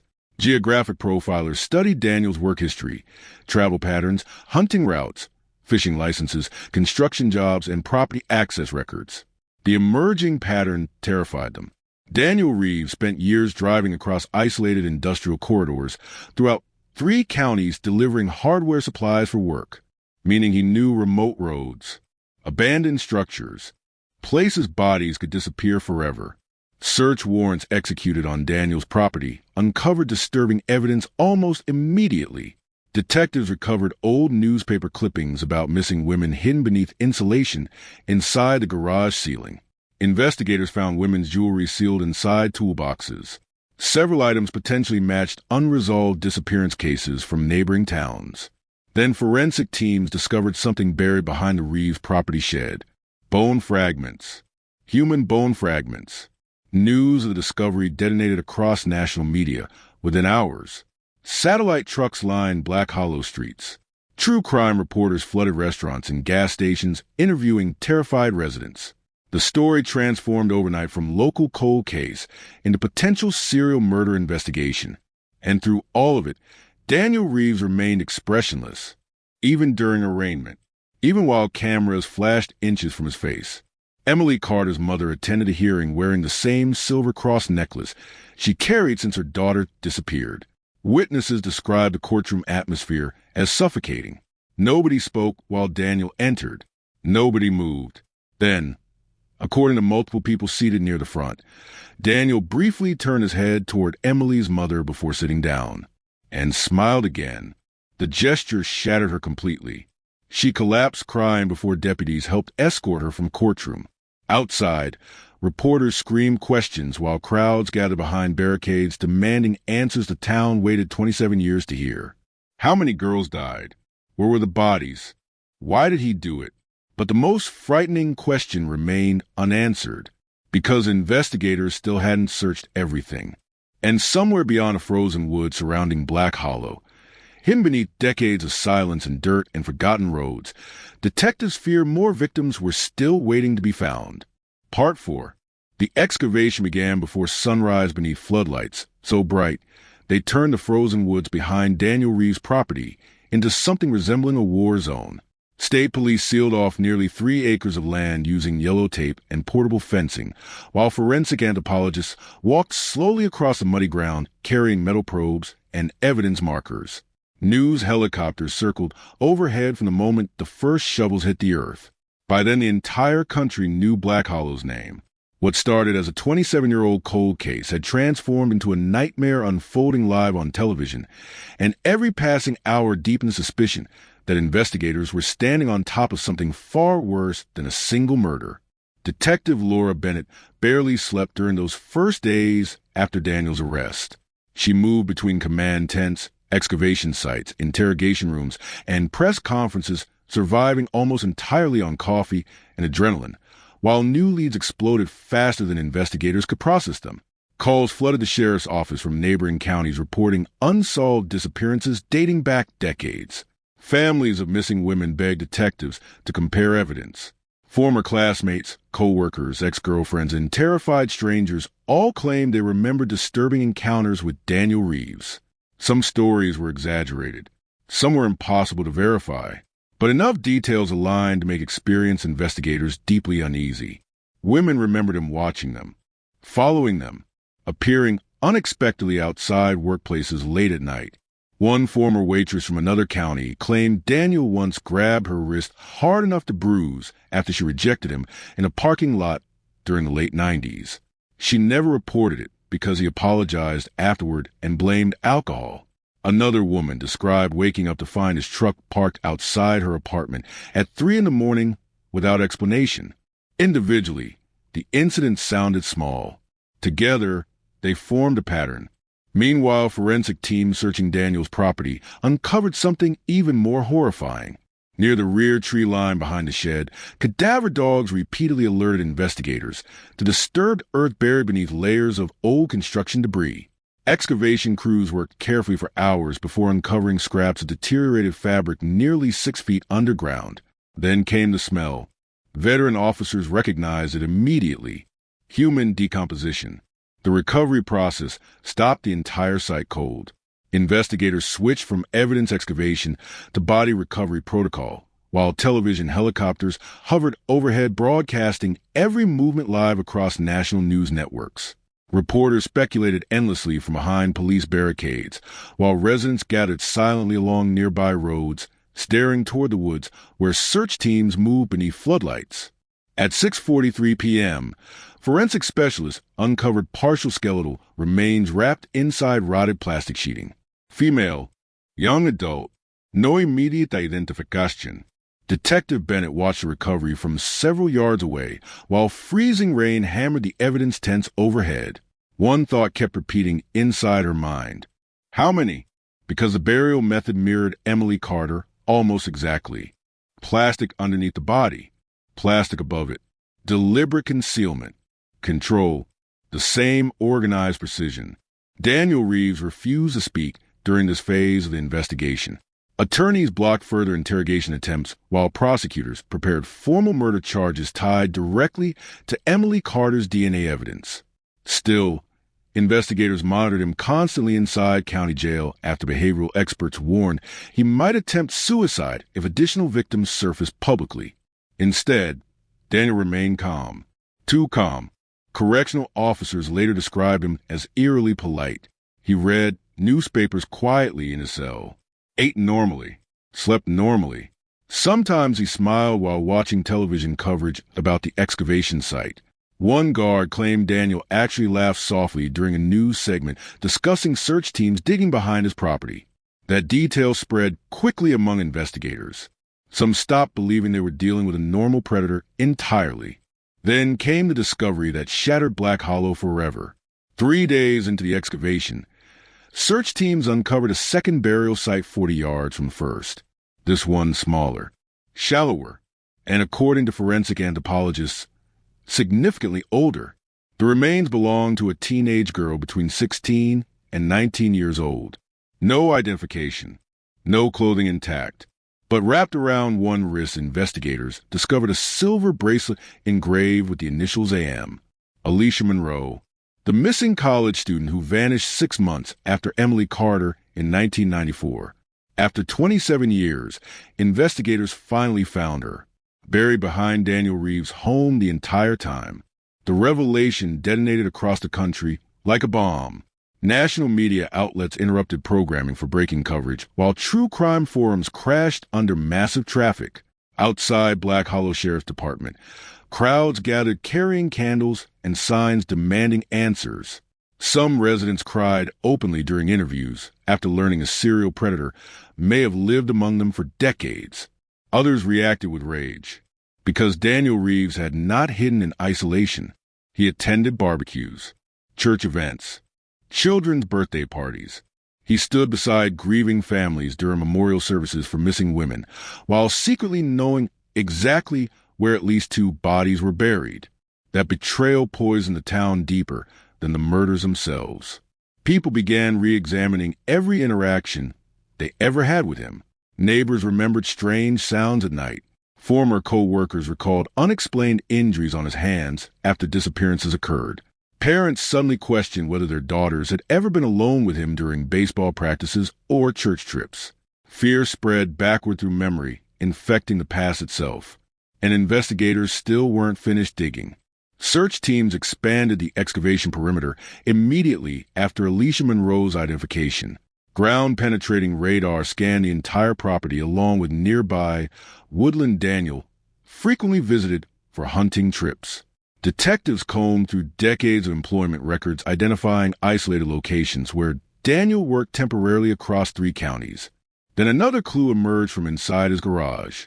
Behind shelves containing paint cans and rusted hardware tools, investigators discovered hidden compartments built directly into the wall insulation. Inside, they found dozens of items carefully preserved inside sealed containers. Photographs, jewelry, driver's licenses, hair ribbons, women's clothing, trophies. The collection horrified even experienced homicide detectives because it revealed something undeniable about Daniel Reeves. Emily Carter was never an accident. Alicia Monroe was never accidental either. Organized offenders often keep souvenirs from victims as psychological reminders, allowing them to relive crimes privately for years afterward. And Daniel kept everything. One photograph in particular disturbed investigators more than the rest. A blurry Polaroid showing an unidentified young woman sitting inside a truck, crying while her hands appeared restrained behind her back. The image quality was poor, her face partially obscured, but analysts believed she was alive when the photo was taken. No one recognized her, which meant there could be more victims still missing. By now, federal agencies joined the investigation fully. Behavioral profilers from Quantico arrived in Black Hollow, alongside forensic specialists and geographic analysts. They constructed timelines mapping Daniel's movements against unsolved disappearances stretching back nearly 15 years. The overlap became impossible to ignore. At least 7 missing women, now potentially connected to him, possibly more. Yet without bodies or DNA, prosecutors remain cautious publicly. Emily Carter's murder case alone already guaranteed national attention and likely life imprisonment, but Bennett refused to stop searching. She became consumed by the possibility that families across multiple states still had no idea their daughters were dead. Then the jailhouse incident happened. On the 8th night after his arrest, correctional officers responded to violent screaming inside Daniel Reeves' cell shortly after 2 a.m. guards found him collapsed on the floor hyperventilating and clawing at his own throat while shouting incoherently about the girl in the woods. Medical staff initially suspected cardiac distress until Daniel suddenly grabbed one officer's uniform and whispered something that would later appear in confidential reports leaked to journalists months afterward. She keeps standing beside the bed. The statement spread rapidly through the jail. Soon guards refused solitary assignments near Daniel's cell after dark. Some claimed they heard him talking to invisible people late at night. Others described sudden personality shifts where Daniel alternated between emotionless silence and uncontrollable panic attacks. Behavioral experts suggested the psychological pressure of exposure finally fractured whatever emotional compartmentalization allowed him to function normally for decades. But Detective Bennett believed something else terrified him more. Discovery. Not punishment. Discovery. Because investigators were getting closer to something he desperately wanted hidden. 3 days later, Bennett received confirmation from forensic analysts examining one of the recovered trophy items, a necklace connected through DNA traces to another unsolved disappearance from 1991 involving a 17-year-old named Rachel Mercer, who vanished while hitchhiking 70 miles from Black Hollow. That changed everything. Rachel disappeared 3 years before Emily Carter, meaning Daniel Reeves may have been killing long before investigators ever suspected him. And if Rachel Mercer was truly connected to him, then his victim count could extend far beyond anything the town imagined. The case spiraled into full-scale serial homicide investigation overnight. Reporters camped outside the sheriff's office 24 hours a day. National anchors called Black Hollow America's buried nightmare. Former FBI profilers appeared on television debating whether Daniel Reeves represented one of the most successful unidentified serial predators in modern state history. Still, the most chilling detail remained hidden inside evidence photographs almost nobody outside the investigation had seen. Because forensic teams examining Alicia Monroe's burial site discovered markings carved into the plywood covering her grave. Tiny marks, carefully measured, vertical lines grouped together. At first, investigators assumed construction measurements. Then someone counted them. There were 7 marks, 7 victims. And detectives suddenly realized the number of bodies recovered might not even be close to the real total. Part 5. The 7th mark carved into plywood changed the atmosphere of the investigation completely, because until that moment detectives still clung to the possibility that Daniel Reeves was simply a violent predator who escalated over time, a man responsible for 2 or 3 murders hidden behind decades of normal suburban life. But 7 marks meant planning, counting, memory, and perhaps most disturbing of all, pride. Someone had carved those lines deliberately. Someone wanted to remember the number. And when forensic analysts confirmed the markings were created before burial rather than afterward through weather damage, the realization hit investigators with suffocating force. Daniel Reeves may have been documenting his victims like trophies long before anyone knew his name. By December, Black Hollow no longer resembled a normal town. Satellite trucks crowded every major intersection. National reporters occupied motel rooms for miles around. Locals avoided restaurants because cameras waited everywhere, hunting reactions from frightened residents. Businesses near the sheriff's department boarded windows after protesters gathered nightly carrying photographs of missing women while shouting for Daniel Reeves to reveal burial locations. The pressure on investigators became enormous. Families across multiple states demanded answers. Every unsolved disappearance suddenly pointed toward Black Hollow. And still Daniel said almost nothing. Detective Laura Bennett visited him repeatedly inside county jail, hoping exhaustion or ego would finally crack his silence. Instead, she encountered something worse each time. Calmness returning slowly beneath the fractures. The panic attack stopped. The hallucination claim stopped. Daniel adapted to confinement with disturbing ease. He read newspapers, exercised, slept peacefully. It was as if once the secret exploded into public view, some internal burden disappeared. During one interview, Bennett placed photographs of the recovered trophies across the metal table between them. Jewelry, hair ribbons, driver's licenses, the Polaroid of the crying, unidentified woman. Daniel examined each item without visible emotion until he reached the photograph. Then he smiled faintly again. "There are things you can't prove," he said quietly. Bennett ignored the bait. "Who is she?" Daniel leaned back slowly. "She talked too much." The sentence chilled everyone inside the room because he delivered it with the same casual tone someone might use discussing weather. No anger, no excitement, just detached memory. Bennett pushed harder. "Did you kill her?" Daniel looked directly into the interrogation camera before answering. "You keep asking the wrong question." Then he refused further discussion. Outside the jail, forensic teams expanded searches into abandoned industrial land Daniel visited repeatedly throughout the 90s. Cadaver dogs swept old trucking routes.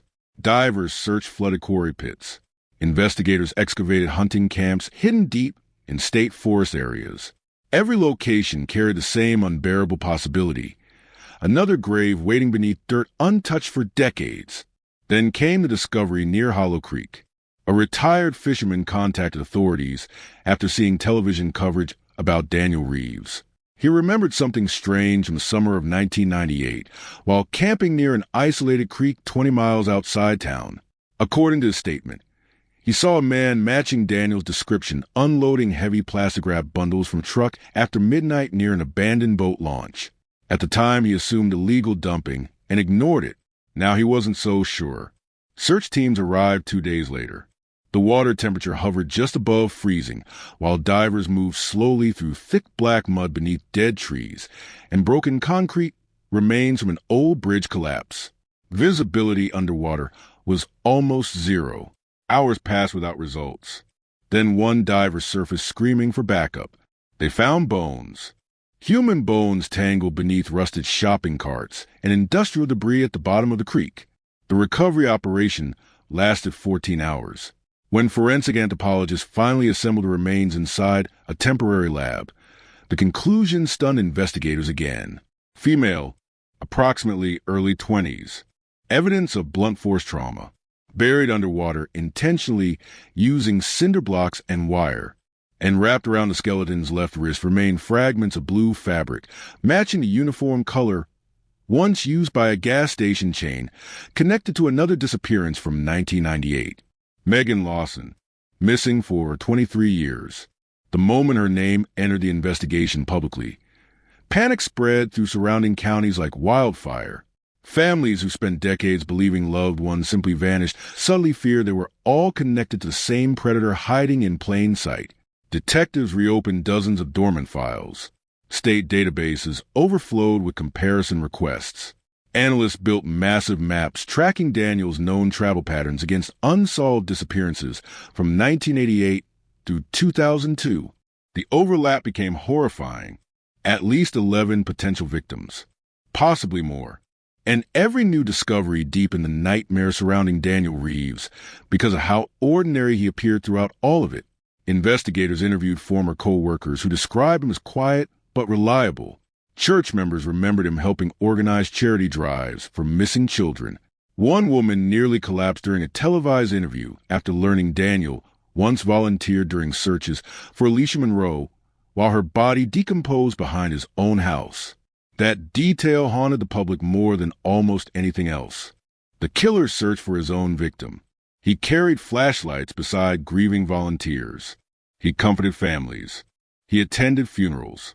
He smiled.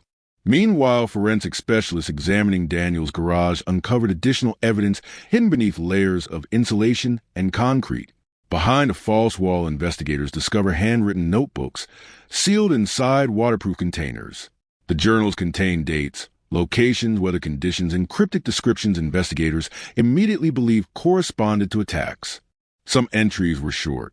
She cried the entire drive. Others were worse. She stopped moving before midnight, but one sentence repeated constantly throughout the notebooks. They never see me. Behavioral analysts consider the writings extremely significant because they revealed the psychological core driving Daniel Reeves for years. Power through invisibility, control through normalcy. Experts believed he viewed himself almost like a ghost moving through society untouched by suspicion, while everyone focused on more obvious threats. And for nearly 3 decades, he was right. Detective Bennett spent nights reading every recovered page alone inside the command center, while storms rattled the windows outside. One entry in particular kept returning to her mind because it referenced something investigators had never released publicly. Snow makes everything quieter. Emily Carter disappeared during a blizzard. That meant Daniel absolutely wrote the journals.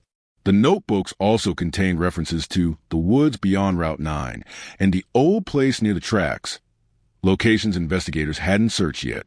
Search warrants expanded immediately. Federal resources flooded into Black Hollow. Excavation crews move around the clock despite freezing temperatures.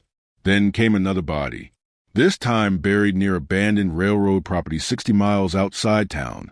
The victim had been missing since 1992. 16-year-old Rachel Mercer, the same girl connected earlier through DNA traces on a recovered necklace hidden inside Daniel's garage. Forensic examination revealed horrifying similarities to Emily Carter and Alicia Monroe.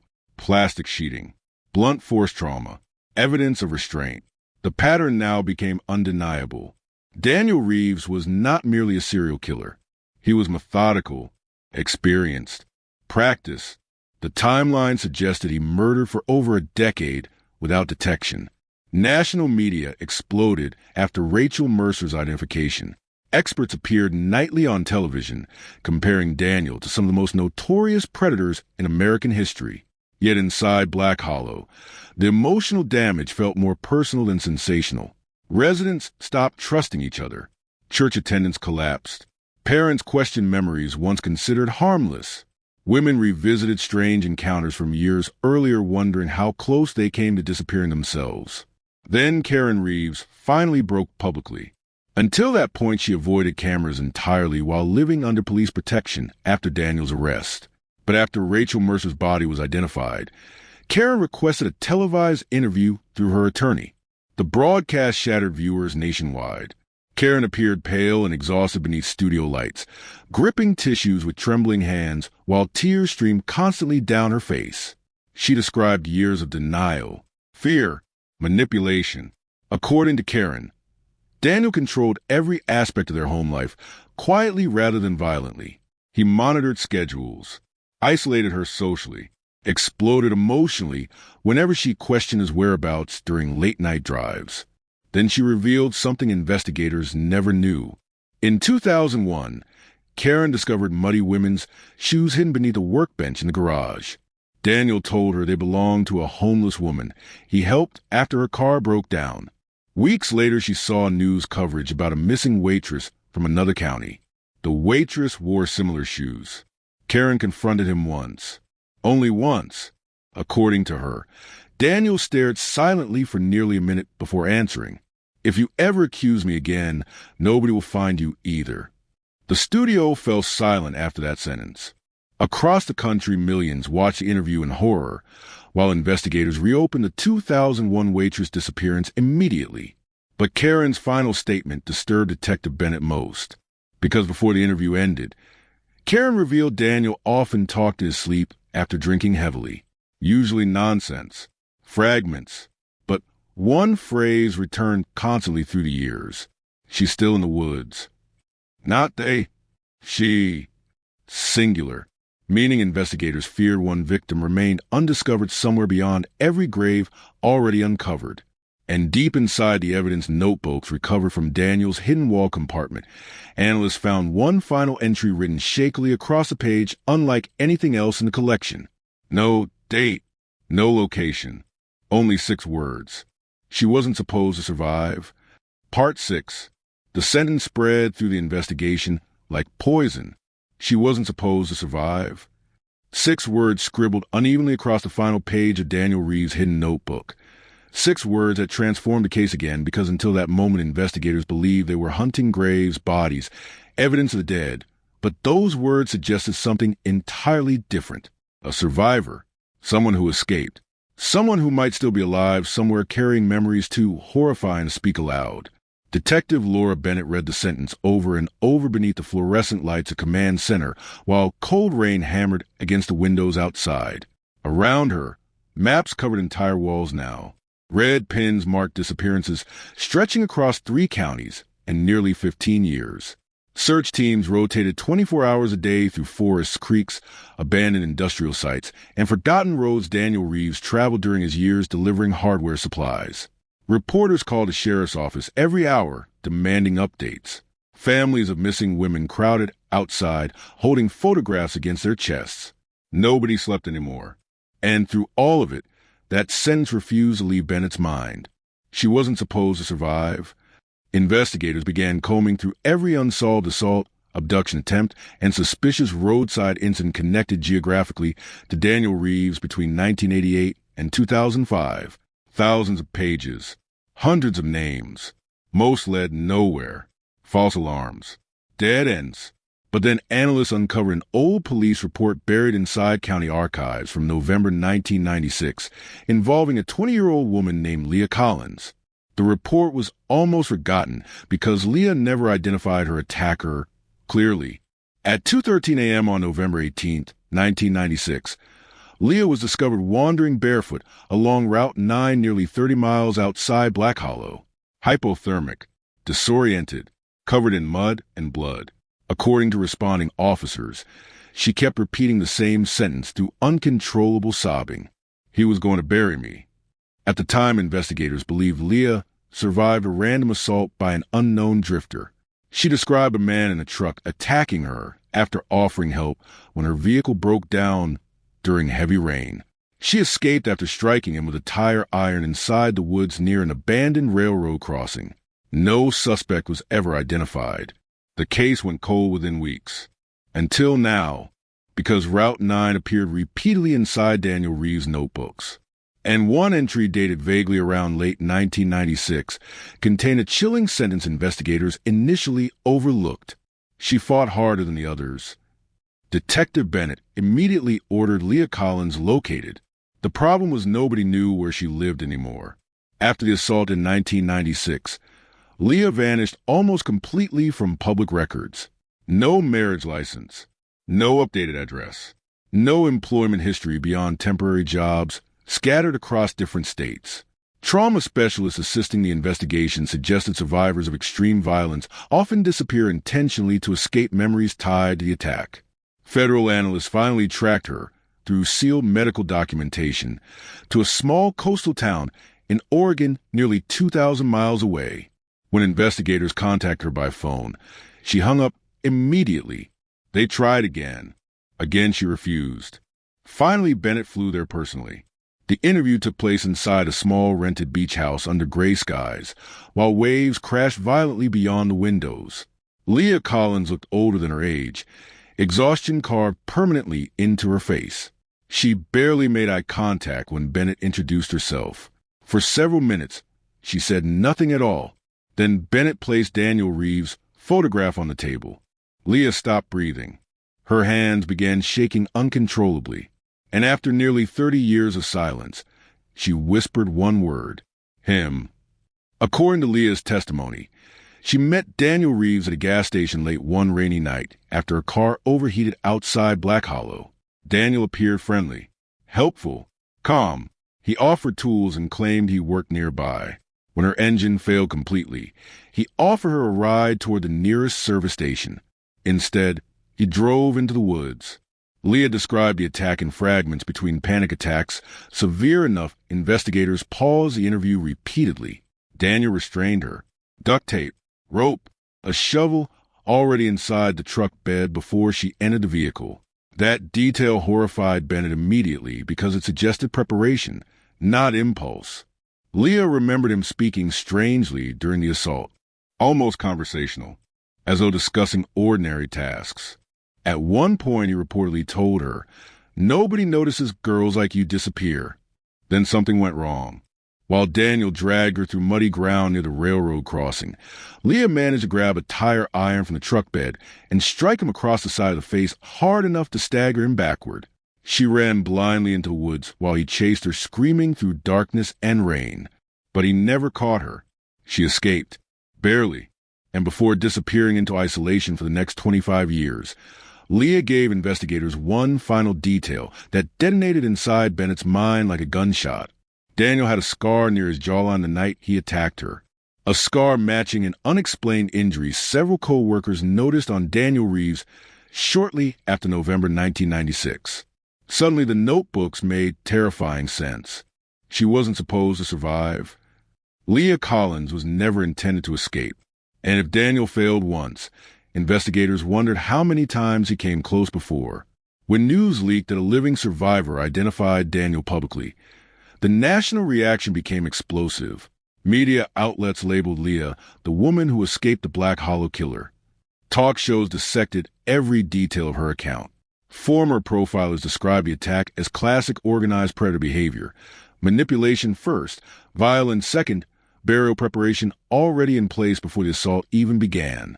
But one detail disturbed experts more than anything else: the shovel, because it meant Daniel likely planned murders long before selecting victims. Meanwhile, back in Black Hollow, excavation teams uncovered another burial site near abandoned railroad property connected to Rachel Mercer. This time the remains belonged to a woman in her mid-20s, missing since 2001, the waitress Karen Reeves unknowingly referenced during her televised interview. Samantha Pike. Her body showed evidence of restraint identical to previous victims. The count now reached 5 confirmed murders. Yet the carved tally marks suggested 7. Investigators feared 2 victims remained hidden somewhere beyond every search already conducted. Pressure mounted rapidly inside the sheriff's department.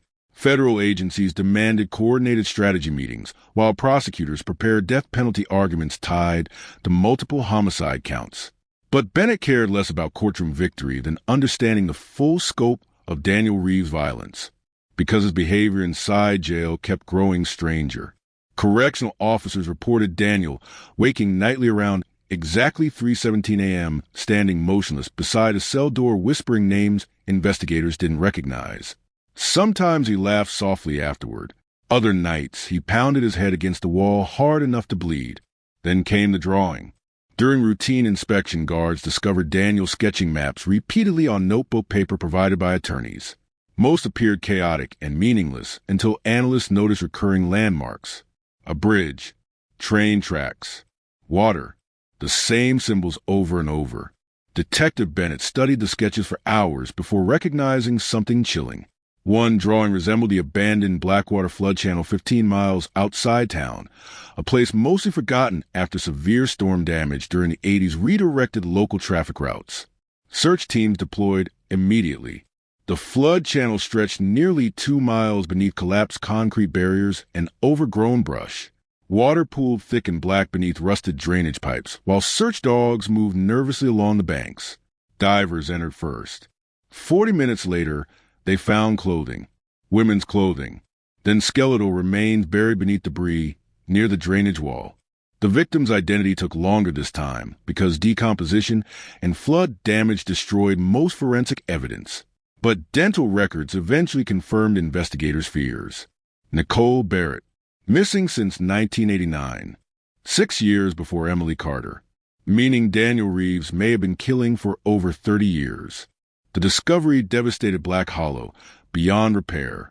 Residents stopped referring to him as a murderer or even a serial killer.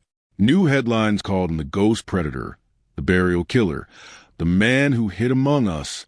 Parents who once trusted him with their children now questioned every memory connected to him.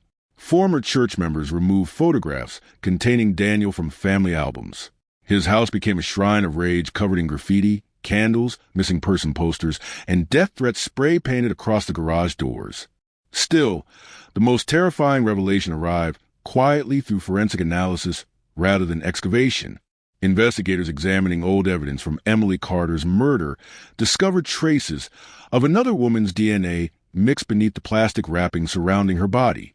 Not Emily, not Daniel, another unidentified female, which meant there was likely someone else present during at least one burial. Someone who either witnessed the aftermath or helped him. And suddenly Detective Bennett faced the possibility that Daniel Reeves may never have acted entirely alone. Part 7. The possibility of a second person shattered the investigation into something even darker, because until that moment the horror surrounding Daniel Reeves depended on one unbearable truth: that a single man hid behind smiles and church handshakes while murdering women across multiple counties for decades. But another DNA profile inside Emily Carter's burial site suggested something investigators feared almost as much as the killings themselves. Someone may have known, someone may have helped, someone may have watched. Detective Laura Bennett locked herself inside the evidence review room for nearly 11 straight hours, studying the forensic report again and again while rain hammered against the sheriff department windows outside. The unidentified female DNA appeared only in trace amounts recovered from beneath the outer plastic sheet wrapped around Emily's body. Contamination remained possible after nearly 3 decades, but analysts believe the transfer pattern suggested physical contact during burial rather than random environmental exposure, meaning a woman may have touched the plastic while Emily lay dead beneath it. The question poisoned everything. Karen Reeves immediately became the center of renewed scrutiny. Investigators hated the idea. Publicly, Karen appeared broken, terrified, manipulated by years of psychological abuse. Her interviews felt genuine. Trauma specialists believed she suffered severe coercive control throughout the marriage, but detectives could not ignore the evidence. They reopened every statement she ever gave. Tiny inconsistencies surfaced quickly. Karen originally claimed she never entered Daniel's garage during the 90s.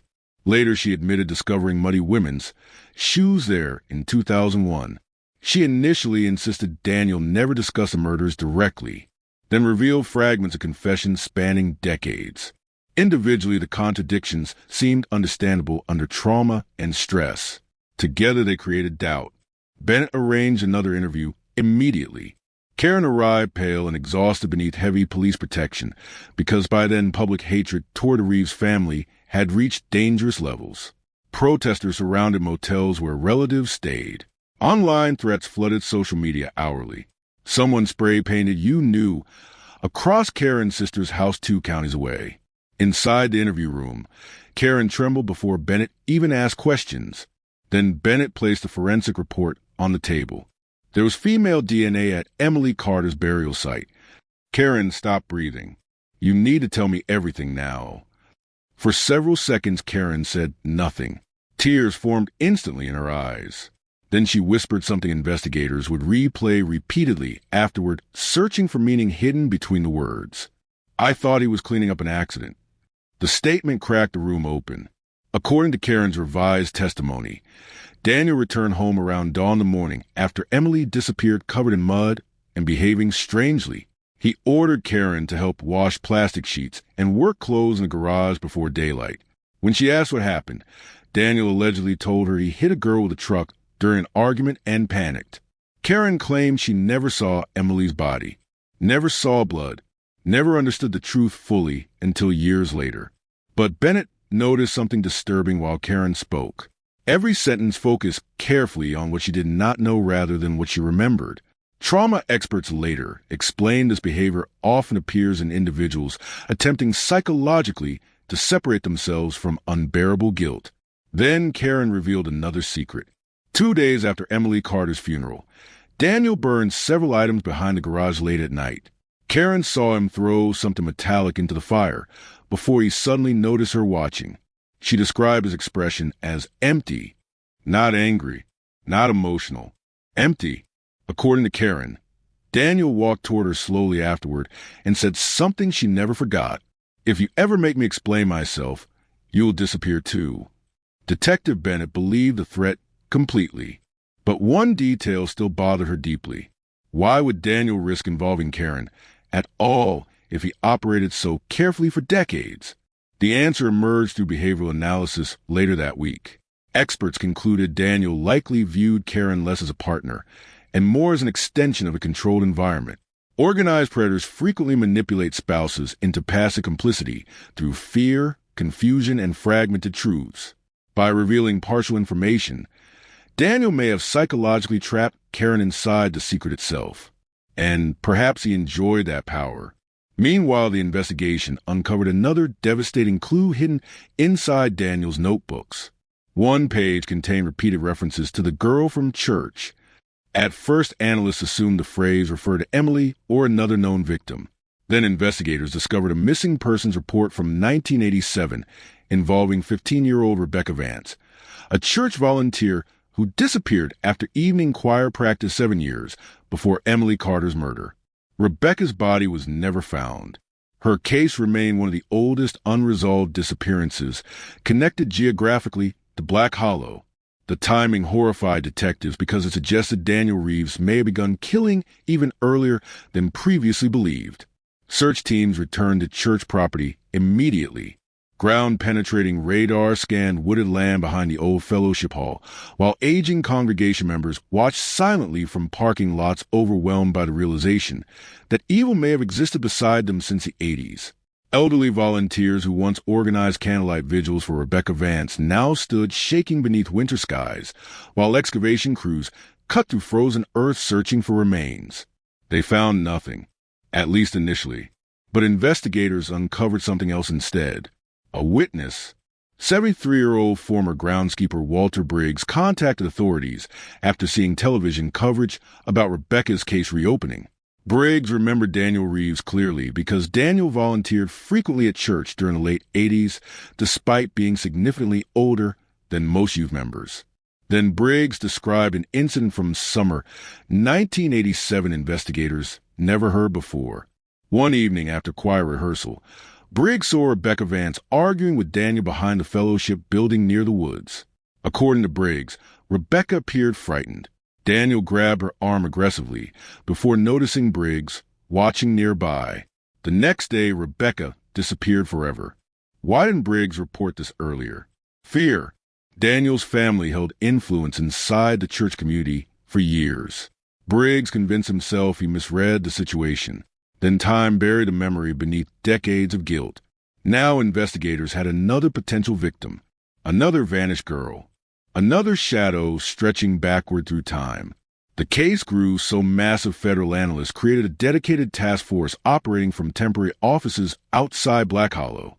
Detectives from 5 counties shared missing persons files, while forensic genealogists worked continuously identifying recovered remains. Families arrived daily, carrying photographs, hoping finally to learn what happened to daughters, sisters, cousins lost decades earlier. Some received answers. Others received silence. Then came the most disturbing development yet. During a routine review of old Black Hollow police records, analysts uncovered evidence suggesting Daniel Reeves may have interacted repeatedly with the original Emily Carter investigation, far more closely than anyone realized. Not as a suspect, as an informant. Buried inside archived notes, investigators found records showing Daniel voluntarily contacted police 6 separate times during the 1994 search effort, claiming he saw suspicious vehicles near Rosie's Grill. He provided descriptions, suggested locations to search, offered theories about truck drivers passing through town. Every lead wasted time. Every lead pulled investigators farther away from him. Behavioral experts consider the revelation deeply significant. Many organized offenders insert themselves into investigations to monitor progress, manipulate direction, or psychologically relive crimes through proximity to authorities. Daniel wasn't hiding from the search. He was participating in it. And suddenly Detective Bennett understood something terrifying about the funeral smile captured decades earlier on videotape. It wasn't relief. It was confidence. He believed he had already won. Meanwhile, inside county jail, Daniel Reeves finally broke his silence unexpectedly during a late-night medical evaluation after suffering another violent panic episode. According to confidential reports, he began muttering repeatedly about the woods behind St. Mary's. St. Mary's Church. the same location connected to Rebecca Vance. Bennett ordered emergency excavation crews deployed before sunrise. Floodlights illuminated the church woods, while freezing wind tore through trees overhead. Search dogs moved slowly across uneven ground thick with roots and dead leaves. Parishioners gathered nearby, praying silently, while reporters broadcast live from behind barricades. At 11:26 a.m., cadaver dogs alerted near an overgrown drainage ditch less than 200 yards from the fellowship hall. Excavation began immediately. 3 hours later, investigators uncovered a rusted necklace tangled beside skeletal remains buried shallow beneath decades of earth. Dental records confirmed the identity by nightfall. Rebecca Vance, missing since 1987, 15 years old. Daniel Reeves was 25 when she vanished. The discovery destroyed whatever illusions remained about escalation or accidental violence. Rebecca became the earliest confirmed victim, meaning Daniel Reeves' murder for at least 14 years undetected. And according to the tally marks carved into Alicia Monroe's grave covering, investigators still believe one victim remained undiscovered somewhere beyond every body already recovered. Then forensic analysts made another horrifying realization. The tally marks numbered 7. But Rebecca Vance's remains were never counted there, because Alicia Monroe's grave was prepared years after Rebecca disappeared, meaning the total victim count may already exceed the carvings entirely. And somewhere beyond the frozen forest surrounding Black Hollow, another grave was still waiting. Part 8. The discovery of Rebecca Vance broke something inside Black Hollow that investigators could actually measure. School attendance dropped sharply the following week. Church membership collapsed almost overnight. Parents stopped allowing children outside after dark, even though Daniel Reeves sat locked behind reinforced concrete and still 24 hours a day. Fear no longer depended on the killer being free. Fear became historical, contaminated. People looked backward through decades wondering how evil survived unnoticed among birthday parties, church picnics, baseball games, and neighborhood cookouts, while girls vanished one after another beneath the same quiet skies. And Detective Laura Bennett still believed another victim remained hidden somewhere in the woods. The tally marks would not leave her mind. 7 lines carved carefully into plywood, covering Alicia Monroe's grave, but investigators now confirmed 6 victims already tied directly to Daniel Reeves: Rebecca Vance, Nicole Barrett, Rachel Mercer, Emily Carter, Alicia Monroe, Samantha Pike, and depending how analysts interpreted evidence from Hollow Creek, possibly Megan Lawson as well. The numbers no longer fit cleanly, unless the carvings represented something else entirely, or unless investigators still miss bodies. Inside the temporary Federal Command Center outside Black Hollow, walls became covered with photographs of missing women spanning nearly 20 years. Detectives circled dates, travel routes, employment records, weather reports, and burial timelines, searching desperately for patterns hidden between crimes. Behavioral analysts reconstructed Daniel's life almost month by month from the late 80s onward. One detail emerged repeatedly: periods of silence, months or even years where no known disappearances aligned with his movements. Experts warn investigators not to assume inactivity during those gaps. Organized predators frequently pause after close calls, relationship changes, injuries, or increased public attention. Sometimes they relocate temporarily. Sometimes victims simply remain undiscovered. Then analysts found another anomaly. In spring 1993, 1 year before Emily Carter disappeared, Daniel Reeves missed nearly 3 weeks of work after claiming he injured his back during a supply delivery. Employment records showed no hospital visit, no workers' compensation claim, nothing verifying the injury. But investigators discovered something else from the same period: a missing persons report. 22-year-old Claire Holloway vanished while driving home from nursing classes 50 miles south of Black Hollow on April 11, 1993. Her abandoned car was discovered near an isolated service road beside heavily wooded land. Witnesses reported seeing a dark pickup truck parked nearby during severe rainstorms the night she disappeared. Claire's body was never found. Until now, detectives considered the case unrelated because no forensic evidence connected it to Daniel Reeves. But when Bennett reviewed photographs from the original scene, something caught her attention immediately. Tire impressions. The pattern resembled industrial all-terrain tires identical to ones Daniel purchased repeatedly through Grayson Hardware Supply during the early 90s. Search teams mobilized before dawn. The service road near Claire Holloway's disappearance had become almost inaccessible after decades of overgrowth swallowed the surrounding forest. Trees leaned across broken asphalt, while flood damage collapsed sections of drainage ditches into deep mud. Investigators used heavy equipment just reaching the original site. Search dogs reacted almost instantly. Cadaver alerts triggered near an embankment hidden behind thick brush less than 200 yards from where Claire's abandoned vehicle was discovered in 1993. Excavation crews worked carefully through freezing wind, while television helicopters circled overhead broadcasting every movement nationwide. By then, the country followed the investigation obsessively. Each new search felt like opening another grave inside America's memory. At 4:17 p.m., forensic teams uncovered skeletal remains wrapped inside deteriorated plastic.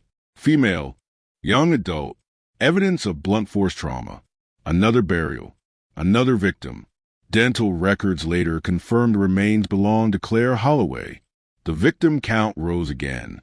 And suddenly investigators understood why Daniel Reeves disappeared from work afterward claiming injury. Digging graves in frozen ground destroys the body physically. That realization sickened everyone involved, because it meant Daniel likely remembered each burial in intimate detail. The depth, the soil, the weather, the exhaustion afterward. Meanwhile, prosecutors prepared for one of the most massive homicide trials in state history. Charges expanded weekly as forensic confirmations arrived. Legal analysts predicted Daniel Reeves would spend the remainder of his life inside a concrete cell even without additional discoveries. Yet families demanded more than imprisonment. They wanted truth. Where were the others? How many more existed? Why did he choose them? Daniel continued refusing full confession. Sometimes he spoke in fragments during interrogations. Sometimes he smiled silently for entire hours while investigators presented evidence. Then, unexpectedly, he asked for Detective Bennett alone. The meeting occurred just after midnight inside Interrogation Room 3, where Emily Carter's original case files once sat decades earlier gathering dust. Bennett entered carrying nothing except a recorder and notebook.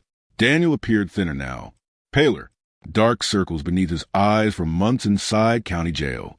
But his expression remained unervingly controlled. For several minutes, he simply watched her. Then he asked a question. "Do you know what snow sounds like?" Bennett said nothing. Daniel leaned forward slowly. People think snow is quiet. It's not. Snow swallows things. That's different. The statement sent cold through her spine because Emily Carter vanished during a blizzard. Rebecca Vance disappeared during heavy winter frost.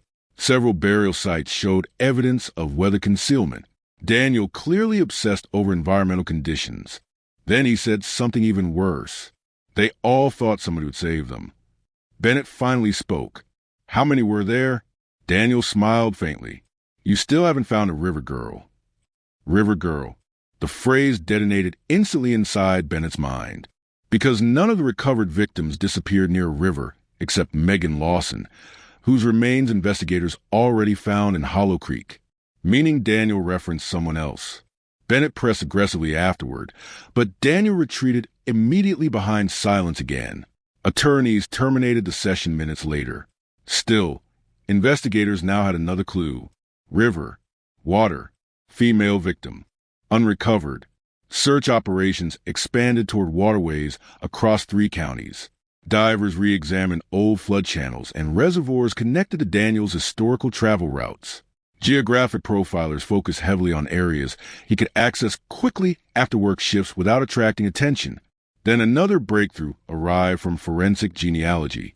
DNA recovered from the unidentified crying woman in the Polaroid photograph partially matched a missing teenager named Vanessa Grady, who disappeared in 1990 after leaving a county fair 70 miles outside Black Hollow. Witnesses last saw Vanessa entering a dark pickup truck after becoming separated from friends near the parking area. No body was ever found. until investigators searched an abandoned riverside dumping site mentioned vaguely in one of Daniel's notebooks. Beneath layers of industrial scrap metal and flood debris, divers uncovered skeletal remains weighted with concrete blocks. Vanessa Grady, 17 years old, the girl from the Polaroid, alive when the photograph was taken. The recovery horrified even veteran investigators because forensic evidence suggested Vanessa survived captivity for several hours before death. Analysts studying the photograph realized she appeared restrained inside Daniel's truck while crying directly toward the camera. He documented her terror, possibly intentionally. National outrage exploded afterward. Protesters gathered outside county jail, demanding execution before trial even began.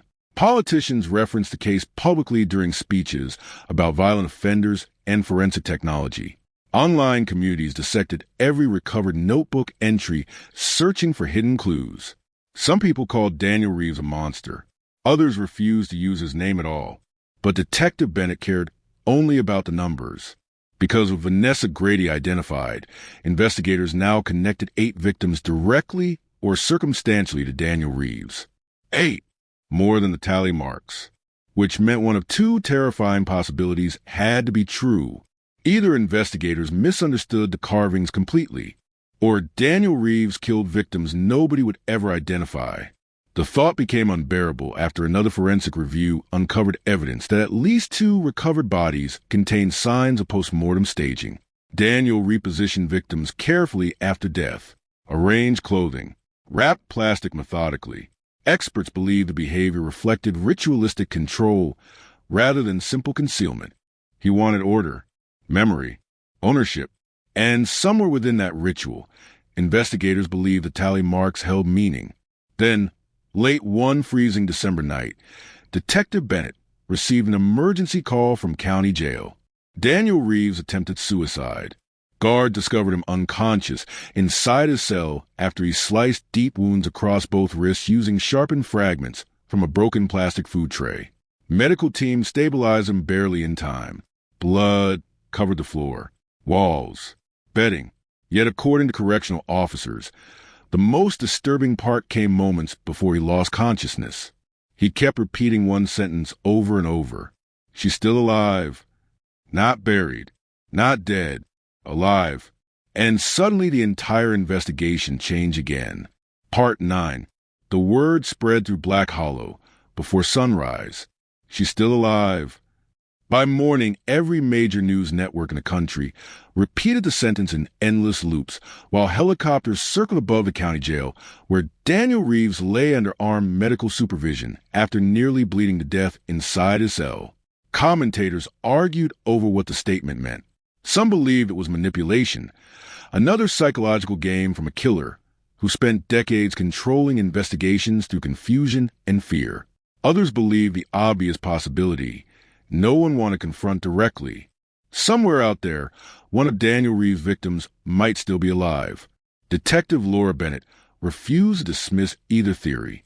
Inside the Emergency Command Center, analysts rebuilt every unidentified lead connected to the case from the beginning.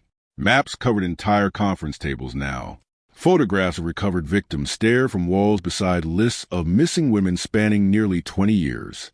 Federal profilers warned investigators not to underestimate Daniel's need for control. Organized predators sometimes weaponize hope itself, feeding investigators false possibilities simply to maintain emotional power over victims' families. But Bennett kept returning to one detail. Daniel attempted suicide immediately after Vanessa Grady's identification. Why then? Why not earlier after Emily Carter? Why not after Alicia Monroe? Something about Vanessa's recovery destabilized him psychologically. Experts suggested her identification may have threatened a secret he considered more dangerous than exposure itself.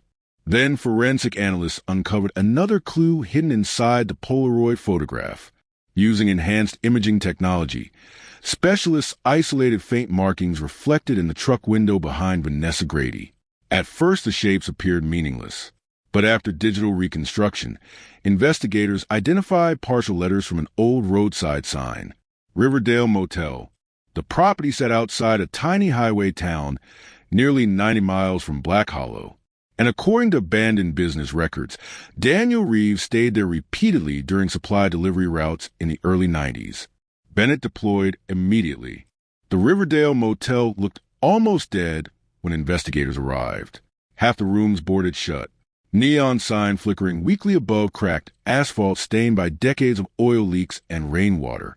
The elderly owner barely remembered Daniel Reeves at first until detectives showed older photographs. Then his expression changed instantly. He always asked for room 12. The owner explained Daniel rented the same isolated back room repeatedly between 1989 and 1994, sometimes disappearing for entire nights before returning covered in mud or soaked from rainstorms. He usually paid cash, rarely spoke, occasionally arrived with young women who never appeared again by morning. The statement froze the room. Detectives secured the property immediately. Forensic teams ripped apart room 12 within hours. Layers of paint peeled away beneath ultraviolet light, revealing old blood traces invisible for decades. Beneath damaged floorboards, investigators recovered strands of long female hair sealed inside cracks near the bed frame. DNA testing later connected one sample directly to Vanessa Grady, meaning she was held there alive. The motel transformed instantly from forgotten roadside stop into active crime scene. Then came another discovery. Inside the crawl space beneath room 12, investigators uncovered a rusted metal box wrapped carefully in plastic. The contents horrified everyone present. Photographs. Dozens of photographs. Women tied to chairs. Women unconscious. Women crying. Some matched known victims. Others matched nobody. But one image stopped Detective Bennett cold. A young woman staring directly into the camera. Alive. Older than the others. Dark hair cut unevenly short. Thin. Terrified. On the back of the photograph, written in Daniel Reeves' handwriting, investigators found 3 words. Still learning obedience. No name. No date. Nothing else. Behavioral analysts believe the image looked newer than the others, possibly taken during the early 2000s, long after investigators previously assumed Daniel stopped killing. The woman's identity became the task force's top priority overnight. Then another breakthrough arrived from Daniel's medical evaluation inside county jail. While sedated after surgery, Daniel repeatedly whispered a female name investigators never encountered before. Anna. At first, analysts assumed the name meant nothing. But when cross-referenced against unresolved disappearances near Daniel's delivery routes, one file emerged immediately. Anna Delaney. Missing since 2003. 26 years old. Last seen leaving a grocery store parking lot 70 miles east of Black Hollow. Unlike other victims, Anna's disappearance never attracted major media attention because she struggled with drug addiction and unstable housing. Police initially classified her case as voluntary disappearance. Few investigators pursued it aggressively, but now the similarities became impossible to ignore. Dark pickup truck reported near the scene. Heavy rainfall that night. No financial activity afterward. And according to one witness statement buried deep inside the original case file, Anna mentioned a strange man from the hardware company bothering her weeks before she vanished. Detective Bennett reopened the file personally. Then she noticed something even stranger. Anna Delaney shared the same last name as retired Detective Frank Delaney, the original investigator obsessed with Daniel Reeves years before the case reopened. Frank's niece. The realization hit Bennett like ice water. She contacted the retired detective's surviving family immediately. Frank Delaney died in 2016, believing he failed Emily Carter permanently. According to relatives, he became consumed during his final years by the suspicion that Daniel Reeves murdered more women than anyone realized, including Anna, because shortly before her disappearance, Anna reportedly told relatives an older man kept following her near bus stations and convenience stores. Frank suspected Daniel almost immediately, but lacked evidence. The obsession destroyed him emotionally. He retired early, drank heavily, alienated friends and family, chasing theories nobody wanted to hear. And now, years after his death, he may have been right all along. Search teams expanded again. This time, investigators focused on abandoned properties connected indirectly to Daniel through old business contracts and temporary storage rentals. One property drew immediate attention: a collapsed farmhouse outside Riverton County Daniel accessed repeatedly through supply deliveries during the early 2000s. Neighbors described strange activity there for years. Lights at night, vehicles arriving after midnight, women screaming once during a thunderstorm around 2003. Nobody investigated because the property sat isolated beyond miles of farmland, where people learned long ago not to interfere in strangers' business. When detectives entered the farmhouse basement, they found chains bolted directly into concrete walls. The air smelled rotten even after years of decay. Mattresses stained dark beneath mold. Handwritten tally marks scratched into wooden support beams. And in the far corner beneath collapsed shelves, investigators discovered something almost impossible to comprehend: fresh food wrappers, recent footprints. Someone had been there recently, very recently. The farmhouse became locked down instantly while tactical teams swept surrounding land expecting possible accomplices or squatters. But they found nobody. Then forensic analysts uncovered the most terrifying detail yet.